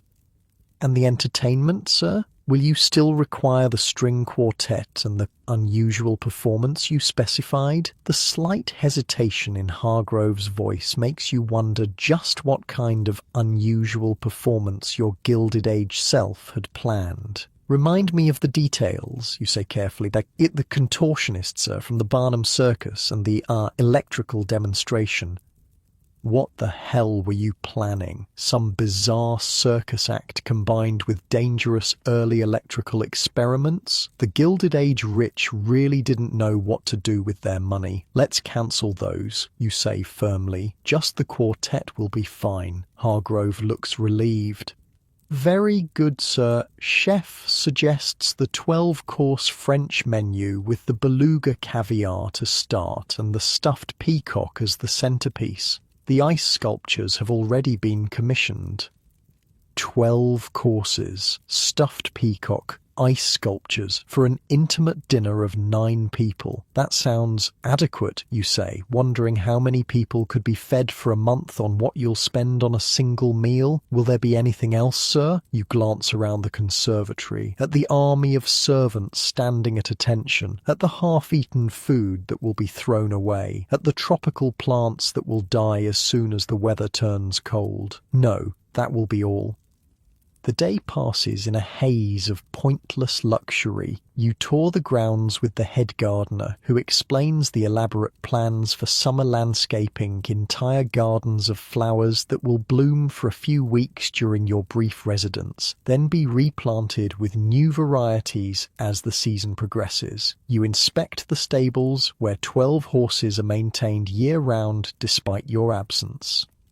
You visit the boathouse, where 3 yachts wait under canvas covers, each worth a fortune, each used perhaps a dozen times a year. Everywhere you go, servants materialize to attend to your needs, then disappear when not needed. It's like living in a luxury hotel with a staff-to-guest ratio of 40-1. By late afternoon, preparations for the dinner party are in full swing. Florists arrive with massive arrangements of hothouse blooms. The string quartet sets up in the music room. Silver is polished, crystal is arranged, linens are pressed. The kitchen is a madhouse of activity as chef and his staff prepare a meal that would feed a small village. You retreat to your bedroom to dress for dinner, another elaborate ritual requiring 3 grown men to help you put on clothes. This time, it's white tie and tails, the most formal evening attire. By the time Richardson pins a tiny diamond stick pin to your white tie, you feel like a Christmas tree being decorated. Perfect, sir, he says, stepping back to admire his work. Shall I send word to Hargrove that you'll be down shortly? Yes, thank you. Left alone, you examine yourself in the full-length mirror. The man who stares back is the perfect image of Gilded Age, success immaculately groomed, expensively dressed, radiating wealth and power. On the outside, you are the very model of what men of this era aspire to be. But inside, you're increasingly troubled by the moral cost of this lifestyle. The dead child in your factory, the striking workers facing armed Pinkertons, the obscene waste of resources that could help so many but instead are squandered on peacock dinners and ice sculptures. A soft knock at the door announces that it's time. You descend the grand staircase to find Hargrove waiting in the entrance hall, now transformed with flowers, candles, and polished silver. Your guests will begin arriving momentarily, sir, he says. Shall I have champagne served immediately, or would you prefer to wait until all have arrived? Immediately, you reply, figuring these people probably expect alcohol the moment they cross the threshold. You're right. The first guests, Admiral Winslow and his wife, are barely through the door before footmen appear with silver trays of champagne in crystal flutes. The Admiral, a red-faced man with an impressive white beard, takes one in each hand. "Vander Hughes," he booms. "Magnificent place you've built, puts the rest of the avenue to shame." His wife, a thin woman dripping with diamonds despite the intimate nature of the dinner, adds, "We've been watching the construction with great interest. The limestone quarried from your own property in Vermont, I understand. So clever to use one's own resources." You make non-committal noises of agreement as more guests arrive. Each exclaims over the house, the furnishings, the artwork. The conversation is a bizarre mix of flattery directed at you and subtle digs at other members of Newport society who aren't present. "The Vanderbilt's new place is so continental," says Mrs. Winthrop, the wealthy widow, with a sniff that makes clear this isn't a compliment. "One hardly feels one is in America at all." And the Astor's summer ball last year, adds Count von Hohenberg, the European aristocrat, was charming, of course, but perhaps trying a bit too hard. The live swans in the fountain seemed excessive, says the man currently drinking champagne in a 97-room cottage with 40 servants. The string quartet plays softly in the background as you lead your guests on a tour of the public rooms. They ooh and ah over the imported marble, the gilded ceilings, the priceless artwork. Their compliments are genuine, but also calculating. They're mentally tallying the cost of everything, comparing it to their own possessions, determining your exact place in the social hierarchy. "I must say," says Mrs. Cabot, wife of the bank president, "your picture gallery surpasses even the Vanderbilts. Such taste. The library is extraordinary," her husband adds. 10,000 volumes, Hargrove tells me. "Have you read them all?" He laughs as if this is the height of wit. "Only the important ones," you reply dryly. Finally, dinner is announced. Hargrove leads the procession to the dining room, now transformed into a scene from a royal palace. The table gleams with silver, crystal, and gold-rimmed china. Candelabras cast a warm glow over elaborate floral arrangements. In the centre, a massive ice sculpture of Neptune rising from the sea slowly melts onto a silver tray. The meal that follows is less a dinner and more a theatrical performance with food as props. 12 courses, each more elaborate than the last. Caviar served on ice blocks illuminated from below by hidden electric lights. Turtle soup poured from silver tureens. Whole fish baked in salt crusts that servers dramatically crack open tableside. The stuffed peacock, its plumage carefully reattached after cooking, looking as if it might fly off the platter. Between courses, servants silently replace every piece of flatware, every plate, every glass. The choreography is precise, practiced, perfect. You count 28 different serving vessels used for 9 people over 3 hours. The conversation flows as freely as the wind, a different vintage with each course. Your guests discuss yacht racing, horse breeding, European travel, and real estate. They gossip about absent friends and subtly boast about their own achievements and possessions. Not once do they mention business, politics, or anything resembling current events or social issues. It's as if the world outside Newport doesn't exist. No labour strikes, no tenement fires, no child workers, no corruption, just wealthy people in a bubble of privilege, talking about the things that matter to them, which turn out to be almost entirely trivial. "I hear the Whitneys have commissioned a solid gold dinner service," says Mrs. Winthrop. "Seems impractical, don't you think? Gold is so soft." "The Morgans have hired a French chef away from the Rothschilds," adds Mrs. Cabot. "Paying him the earth, I understand, though I doubt he'll last the season. Americans are too direct for the French temperament." And on it goes, a stream of inconsequential chatter, punctuated by the arrival of increasingly elaborate food that no one seems particularly interested in eating. Most plates return to the kitchen barely touched. The meal is about display, not nourishment. By the time dessert arrives, an architectural wonder of spun, sugar and sorbet, you're exhausted by the performance of it all. Every smile, every compliment, every gesture in this world is calculated. Nothing is genuine, everything is competition. After dinner, the men retreat to the smoking room for brandy and cigars, while the women gather in the drawing room for cordials. Another Gilded Age ritual of gender segregation. In the masculine confines of the smoking room, surrounded by dark wood panelling and leather chairs, the conversation shifts slightly. Now that the women are gone, the men discuss their latest acquisitions with the frankness of collectors comparing trophies. "Just bought a Rembrandt," says Cabot, puffing on a cigar that costs more than a factory worker makes in a day.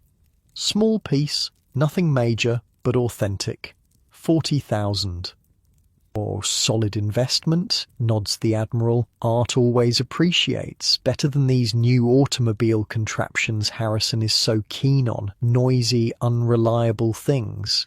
Speaking of investments, Count von Hohenberg says, turning to you, I understand you've been acquiring additional rail lines in the West, planning to connect to the Southern Pacific. A business question, exactly what you've been dreading. You keep your answer vague. I never discuss specific business strategies at dinner parties. Bad form. The men nod approvingly. In their world, work is something gentlemen own but don't discuss in social settings. Money is to be spent, not earned, at least conversationally. After an appropriate interval, you rejoin the ladies for coffee and petit fours in the music room, where the string quartet plays selections from Strauss and Tchaikovsky. The evening winds down with polite compliments and promises to reciprocate the invitation soon. By 11 o'clock, the last guest has departed. You stand in the entrance hall as Hargrove closes the massive front door. "A successful evening, sir," he says. "The guests were most impressed." You look around at the wreckage of the party, wilting flowers, melted ice sculptures, dozens of servants already cleaning up the excessive waste of it all. For what? To impress 8 people who will host their own excessive dinners next week to impress you back? "Is this what we do, Hargrove?" you ask, the question slipping out before you can stop it. Spend fortunes to impress people we don't even particularly like. The butler's face remains professionally neutral, but his eyes register surprise at this philosophical turn. "I couldn't say, sir. I'm merely here to ensure it's done properly." "Of course," you sigh. "Good night, Hargrove." "Good night, sir." You climb the grand staircase alone, passing priceless artwork that no one really sees, walking on carpets imported from Persia that will be replaced when they go out of fashion. At the top, you pause and look back at the entrance hall, now dark except for a few strategically placed lamps to guide late-night wanderers. In the dim light, Breakwater Hall feels even more like a museum than a homia, carefully curated collection of expensive objects arranged to impress visitors rather than bring joy to inhabitants, a monument to conspicuous consumption that sits empty most of the year. Is this success? Is this happiness? The questions follow you to your cavernous bedroom, where Richardson waits to help you undress. The evening's performance isn't over yet. There's still the ritual of preparing for bed, removing each piece of evening wear, washing, donning silk pajamas, having your robe and slippers placed just so for the morning. When Richardson finally withdraws, you're left alone in a bedroom bigger than most people's entire homes. Outside, the Atlantic crashes against the cliffs, a constant reminder of the real world that exists beyond these gilded walls. You think of the dead child in your factory, of the workers facing armed Pinkertons, of the families in tenements while you maintain a 97-room cottage for 8 weeks of use per year. As you drift off to sleep under silk sheets and fur coverlets, you wonder if any amount of luxury is worth the moral cost of how it's obtained in the Gilded Age. Sleep doesn't come easily in Breakwater Hall. The wind off the Atlantic rattles the 100-plus windows, creating an eerie symphony of draughts and creaks. The massive bed, for all its silk sheets and down pillows, feels empty and cold. And somewhere in the vast mansion, a clock chimes the hours with relentless precision, marking time in a way that feels almost accusatory. You wake around 2 in the morning, shivering despite the fur coverlets. The fire in the bedroom fireplace has died down to embers, casting just enough light to make the shadows more menacing. In your modern life, you'd simply adjust the thermostat. In 1895, you'd have to ring for a servant to rebuild the fire. The thought of waking someone to perform this menial task in the middle of the night feels wrong, so you wrap yourself in a velvet dressing gown left conveniently on a nearby chair and move to the window. Outside, the winter moon casts a silver path across the black Atlantic. The view is spectacular, but the glass is cold against your fingertips, a reminder that even unlimited wealth can't fully insulate you from the elements. A soft knock at the door startles you. "Yes?" you call, wondering who else is awake at this hour. The door opens to reveal an elderly man in a simple dark suit. Not one of your valets or footmen, but someone you haven't seen before. "Forgive the intrusion, sir," he says in a Scottish accent. "I noticed your light under the door during my rounds. Are you unwell?" "Who are you?" you ask, realizing how little you know about the small army of people who maintain your lifestyle. "Dr. Macpherson, sir, your household physician." Of course you have a live-in doctor. Why wouldn't you? "I'm fine," you say, "just having trouble sleeping." The doctor nods knowingly. The sea air takes some adjustment. "Perhaps a sleeping draught would help? I have my bag with me." Before you can respond, he's already opening a worn leather medical bag and removing a small blue bottle. "Just a few drops in water," he says, measuring the liquid with practiced precision. "This will ensure restful sleep without the morning haziness of laudanum or chloral." You accept the glass, but hesitate before drinking. "What is it exactly?" Macpherson looks mildly surprised at your question, as if patients don't normally inquire about what they're putting in their bodies. "A bromide compound with a touch of valerian. Quite safe, I assure you. I've been prescribing it for your digestive attacks for years." Digestive attacks? Apparently your Gilded Age body has health issues the original owner hasn't shared with you. "Is that something I should be concerned about?" you ask cautiously. The doctor studies your face.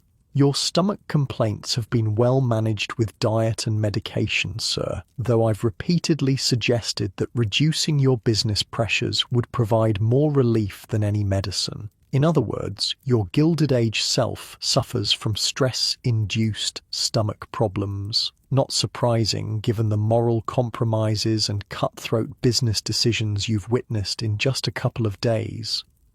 "And my general health otherwise?" You probe, curious about what medical issues might be lurking in this 1895 body. Macpherson's professional demeanour cracks slightly, revealing genuine concern. "If I may speak frankly, sir?" You nod. "You drive yourself too hard. Your heart palpitations last autumn were a warning. Men in your position, men of great wealth and responsibility, often fail to recognize the physical toll of their ambitions until it's too late. Heart palpitations, great." "You've seen this before?" you ask.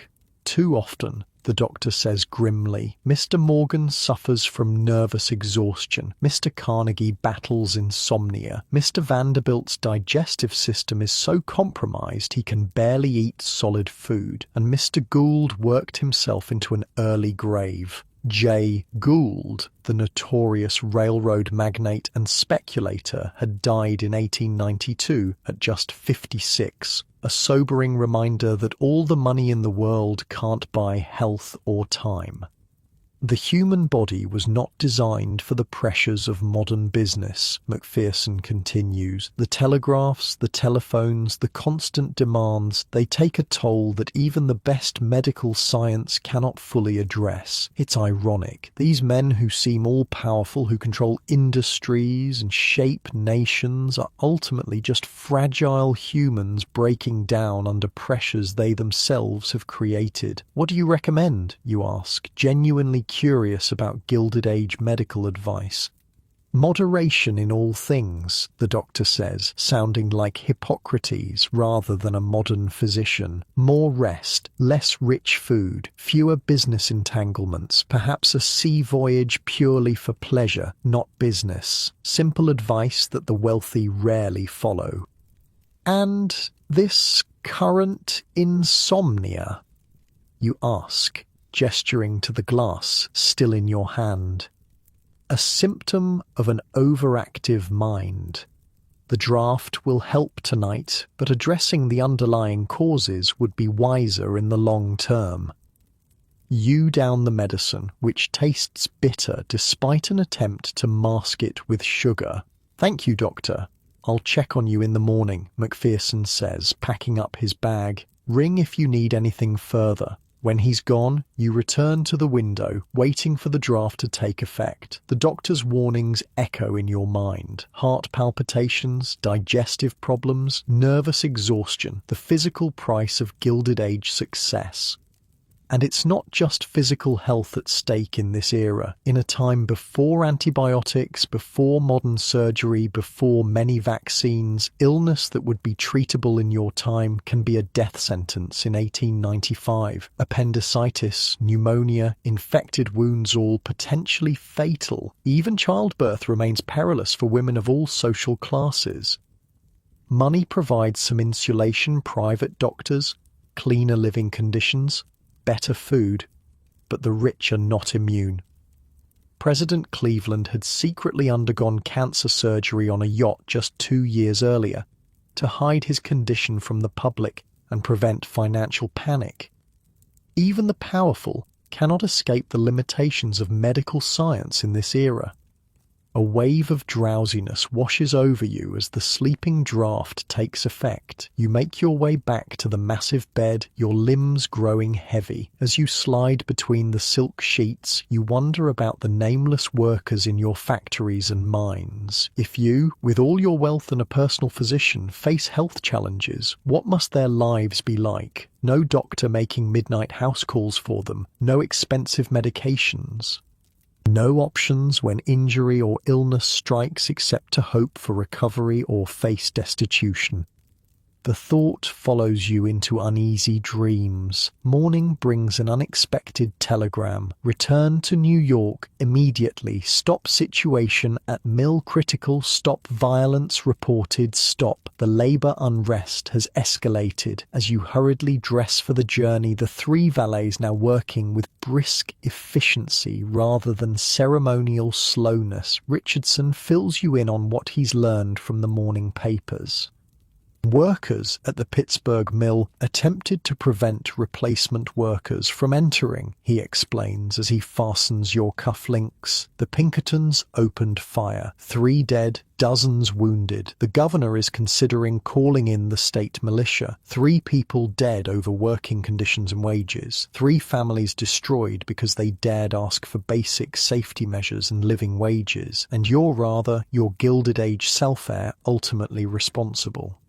The private car is being prepared, Richardson continues. We can be at the station within the hour. You nod, your mind racing. What would the real Vanderhooves do in this situation? What will you do? As your carriage speeds toward the Newport station, you pass a cemetery where a funeral is in progress. Even from a distance, you can see it's an elaborate affair, gleaming black carriages with plumed horses, mourners in expensive black clothing, a massive casket being carried by uniformed pallbearers.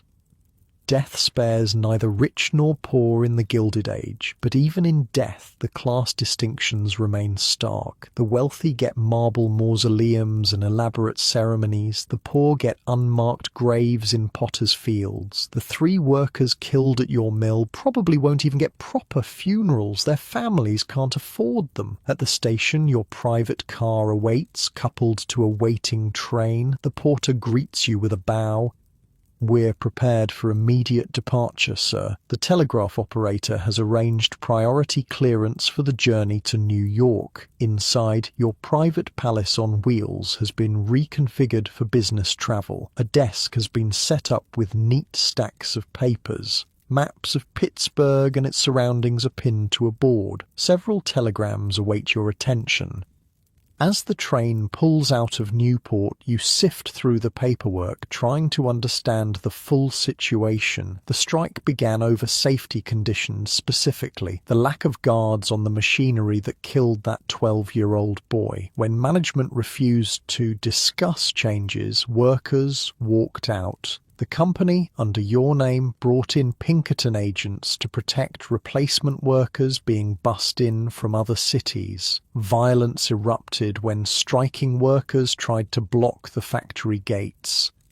It's a sadly familiar pattern in the Gilded Age workers, desperate enough to risk their lives for basic safety, companies willing to spill blood to avoid cutting into profits. One telegram catches your eye. It's from your son, currently at boarding school. Father stop newspapers, reporting trouble at mill. Stop, are you well? Stop, Edward. Your son Edward is aware enough of world events to be concerned about the situation, a small humanizing detail in this otherwise cold business affair. You draft a quick response. All well, stop, situation being addressed. Stop, will visit soon. Stop, father. A promise you have no idea if you can keep, but it feels important to offer some reassurance. The journey back to New York passes in a blur of telegrams, reports, and growing anxiety. By the time your train pulls into Grand Central, you've made a decision. You may be trapped in this Gilded Age life temporarily, but you don't have to perpetuate its worst aspects. Your carriage takes you directly to your Fifth Avenue mansion, where Constance is waiting in the entrance hall, her face tight with worry. "George, thank goodness you've returned," she says, allowing herself a brief touch of your arm about as much public affection as is permitted in upper-class marriages of this era. "The newspapers are calling it a massacre. The governor has telegraphed twice." "I need to go to Pittsburgh," you say, the decision crystallizing as you speak it. Constance looks shocked. "Pittsburgh? But surely your managers can handle the situation. It's not appropriate for you to personally involve yourself in such unpleasantness." In her world, a man of your stature simply doesn't acknowledge labor problems directly. That's what middle managers and Pinkertons are for, to create distance between you and the messy realities of how your wealth is generated. "Nevertheless," you say firmly, "I'm going tonight." Before she can object further, a butler approaches with a silver tray bearing a calling card. "Dr. Haverford has arrived for your appointment, sir." You'd forgotten. Apparently the real Vander Hughes had scheduled a doctor's visit for his return to New York. Not Dr. Macpherson from Newport, but a different physician entirely. "Show him to my study," you say, grateful for the interruption. Dr. Haverford is everything Dr. Macpherson is not young, fashionably dressed with a certain sycophantic manner that suggests he sees treating the wealthy as a path to social advancement. "Mr. Vander Hughes," he says with an obsequious smile, "I've brought the latest European treatment we discussed. Quite revolutionary." He opens his medical bag and removes a device that looks like something from a steampunk nightmare: brass, glass tubes, and a small electrical battery. "The electrotherapeutic stimulator," he announces proudly. "Just 30 minutes each day will stimulate the digestive organs, improve circulation, and revitalize the nervous system. The Crown Prince of Austria swears by it."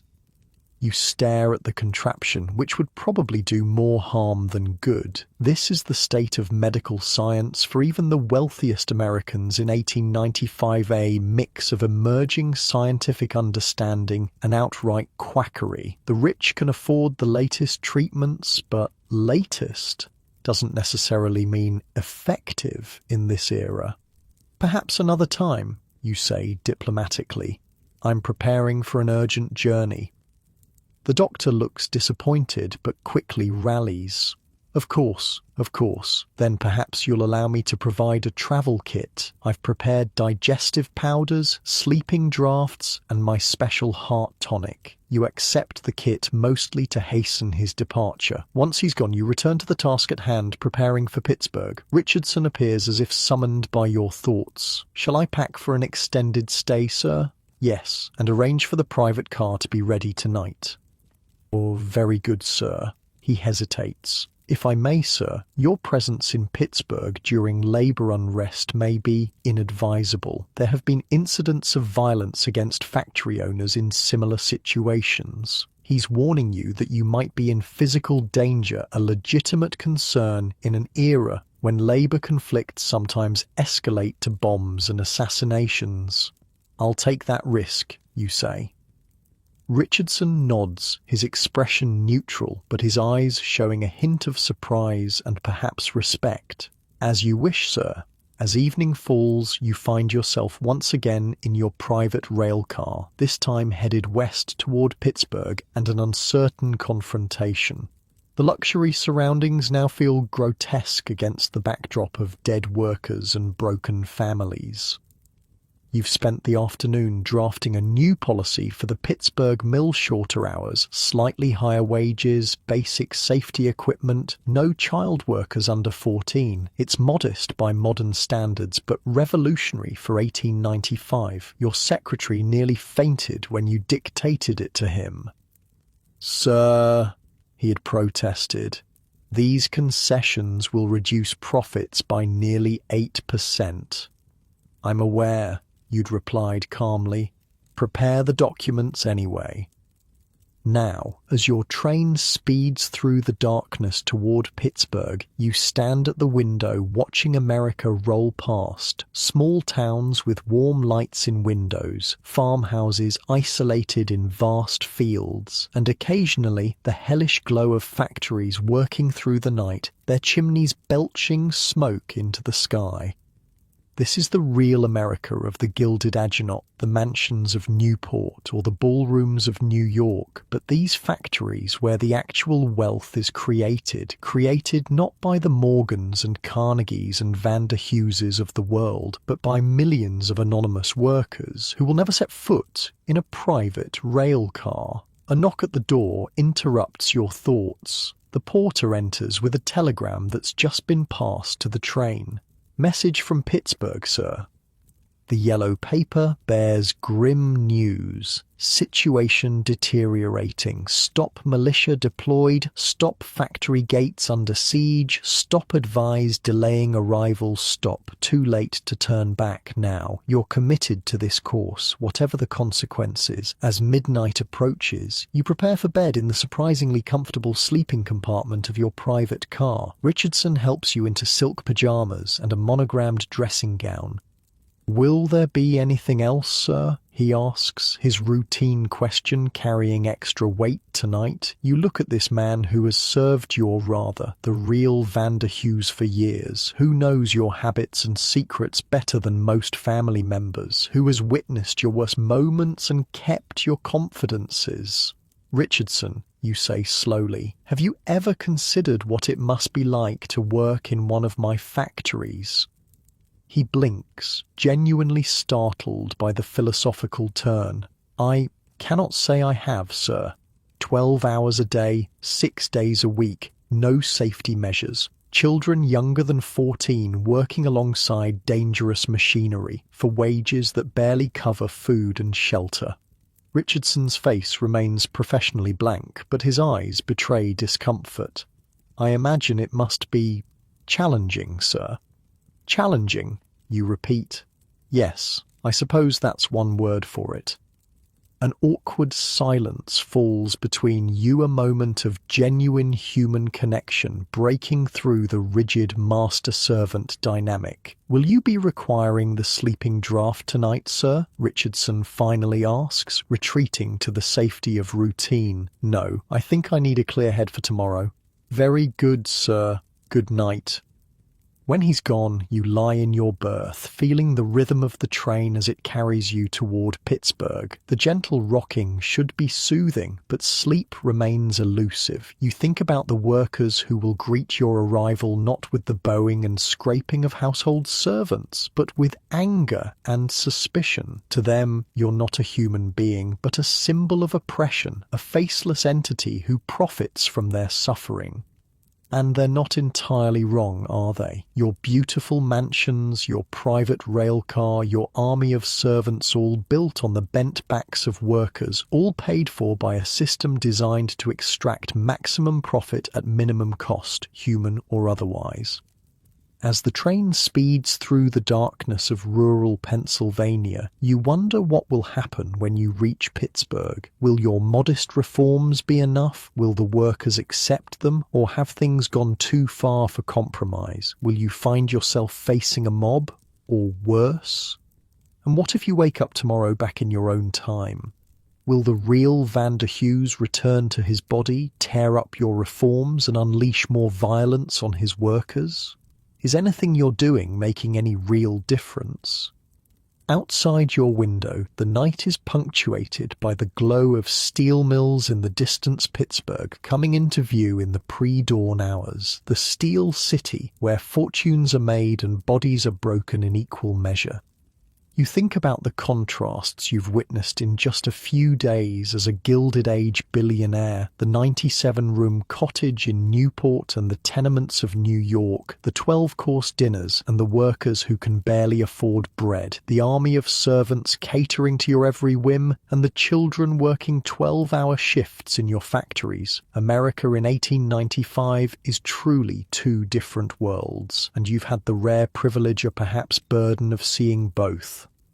As exhaustion finally overtakes you, you drift towards sleep with one final thought. Whatever happens in Pittsburgh, whether you remain in this Gilded Age body or return to your own time, you'll never see wealth the same way again. The true cost of extreme inequality has been written on your soul in a way no history book could ever convey. The train whistle sounds, signalling the approach to Pittsburgh Station. In a few hours, you'll face the consequences of a system you didn't create but have briefly inhabited. You'll look into the eyes of people whose lives have been shaped and sometimes destroyed by the pursuit of profit, above all else. And maybe, just maybe, you'll find a way to bring a small measure of justice to this gilded world of extremes. The gentle rocking of the train finally lulls you towards sleep, your mind drifting between past and present, between the world you know and the world you've glimpsed. As consciousness fades, you find yourself wondering, is this how history always works? The fortunate few living in luxury while the many struggle for crumbs? Or is another way possible? The train rounds a bend, the lights of Pittsburgh glowing stronger now. Tomorrow will bring confrontation, perhaps danger, certainly difficult choices. But for now, sleep comes at last, deep and dreamless, carrying you away from the moral complexities of being a Gilded Age billionaire, if only for a few hours. Your last thought before darkness claims you is simple but profound. In any era, in any economic system, the measure of a society isn't how it treats its most privileged members, but how it cares for its most vulnerable. And by that measure, the Gilded Age, for all its mansions and artwork and technological marvels, has failed dramatically. As you sink into sleep, the contrast between your silk-lined private railcar and the workers' tenements you'll see tomorrow couldn't be more stark. The gulf between the America of the Vanderbilts and Carnegies and the America of anonymous laborers couldn't be wider. Two worlds, separated by wealth, but bound by a shared humanity that the Gilded Age tries desperately to deny. Your breathing slows, your body relaxes, and for a moment the weight of your Gilded Age identity lifts. Whatever tomorrow brings in Pittsburgh, tonight you rest just another human being wrapped in the common vulnerability of sleep that makes equals of billionaires and workers alike.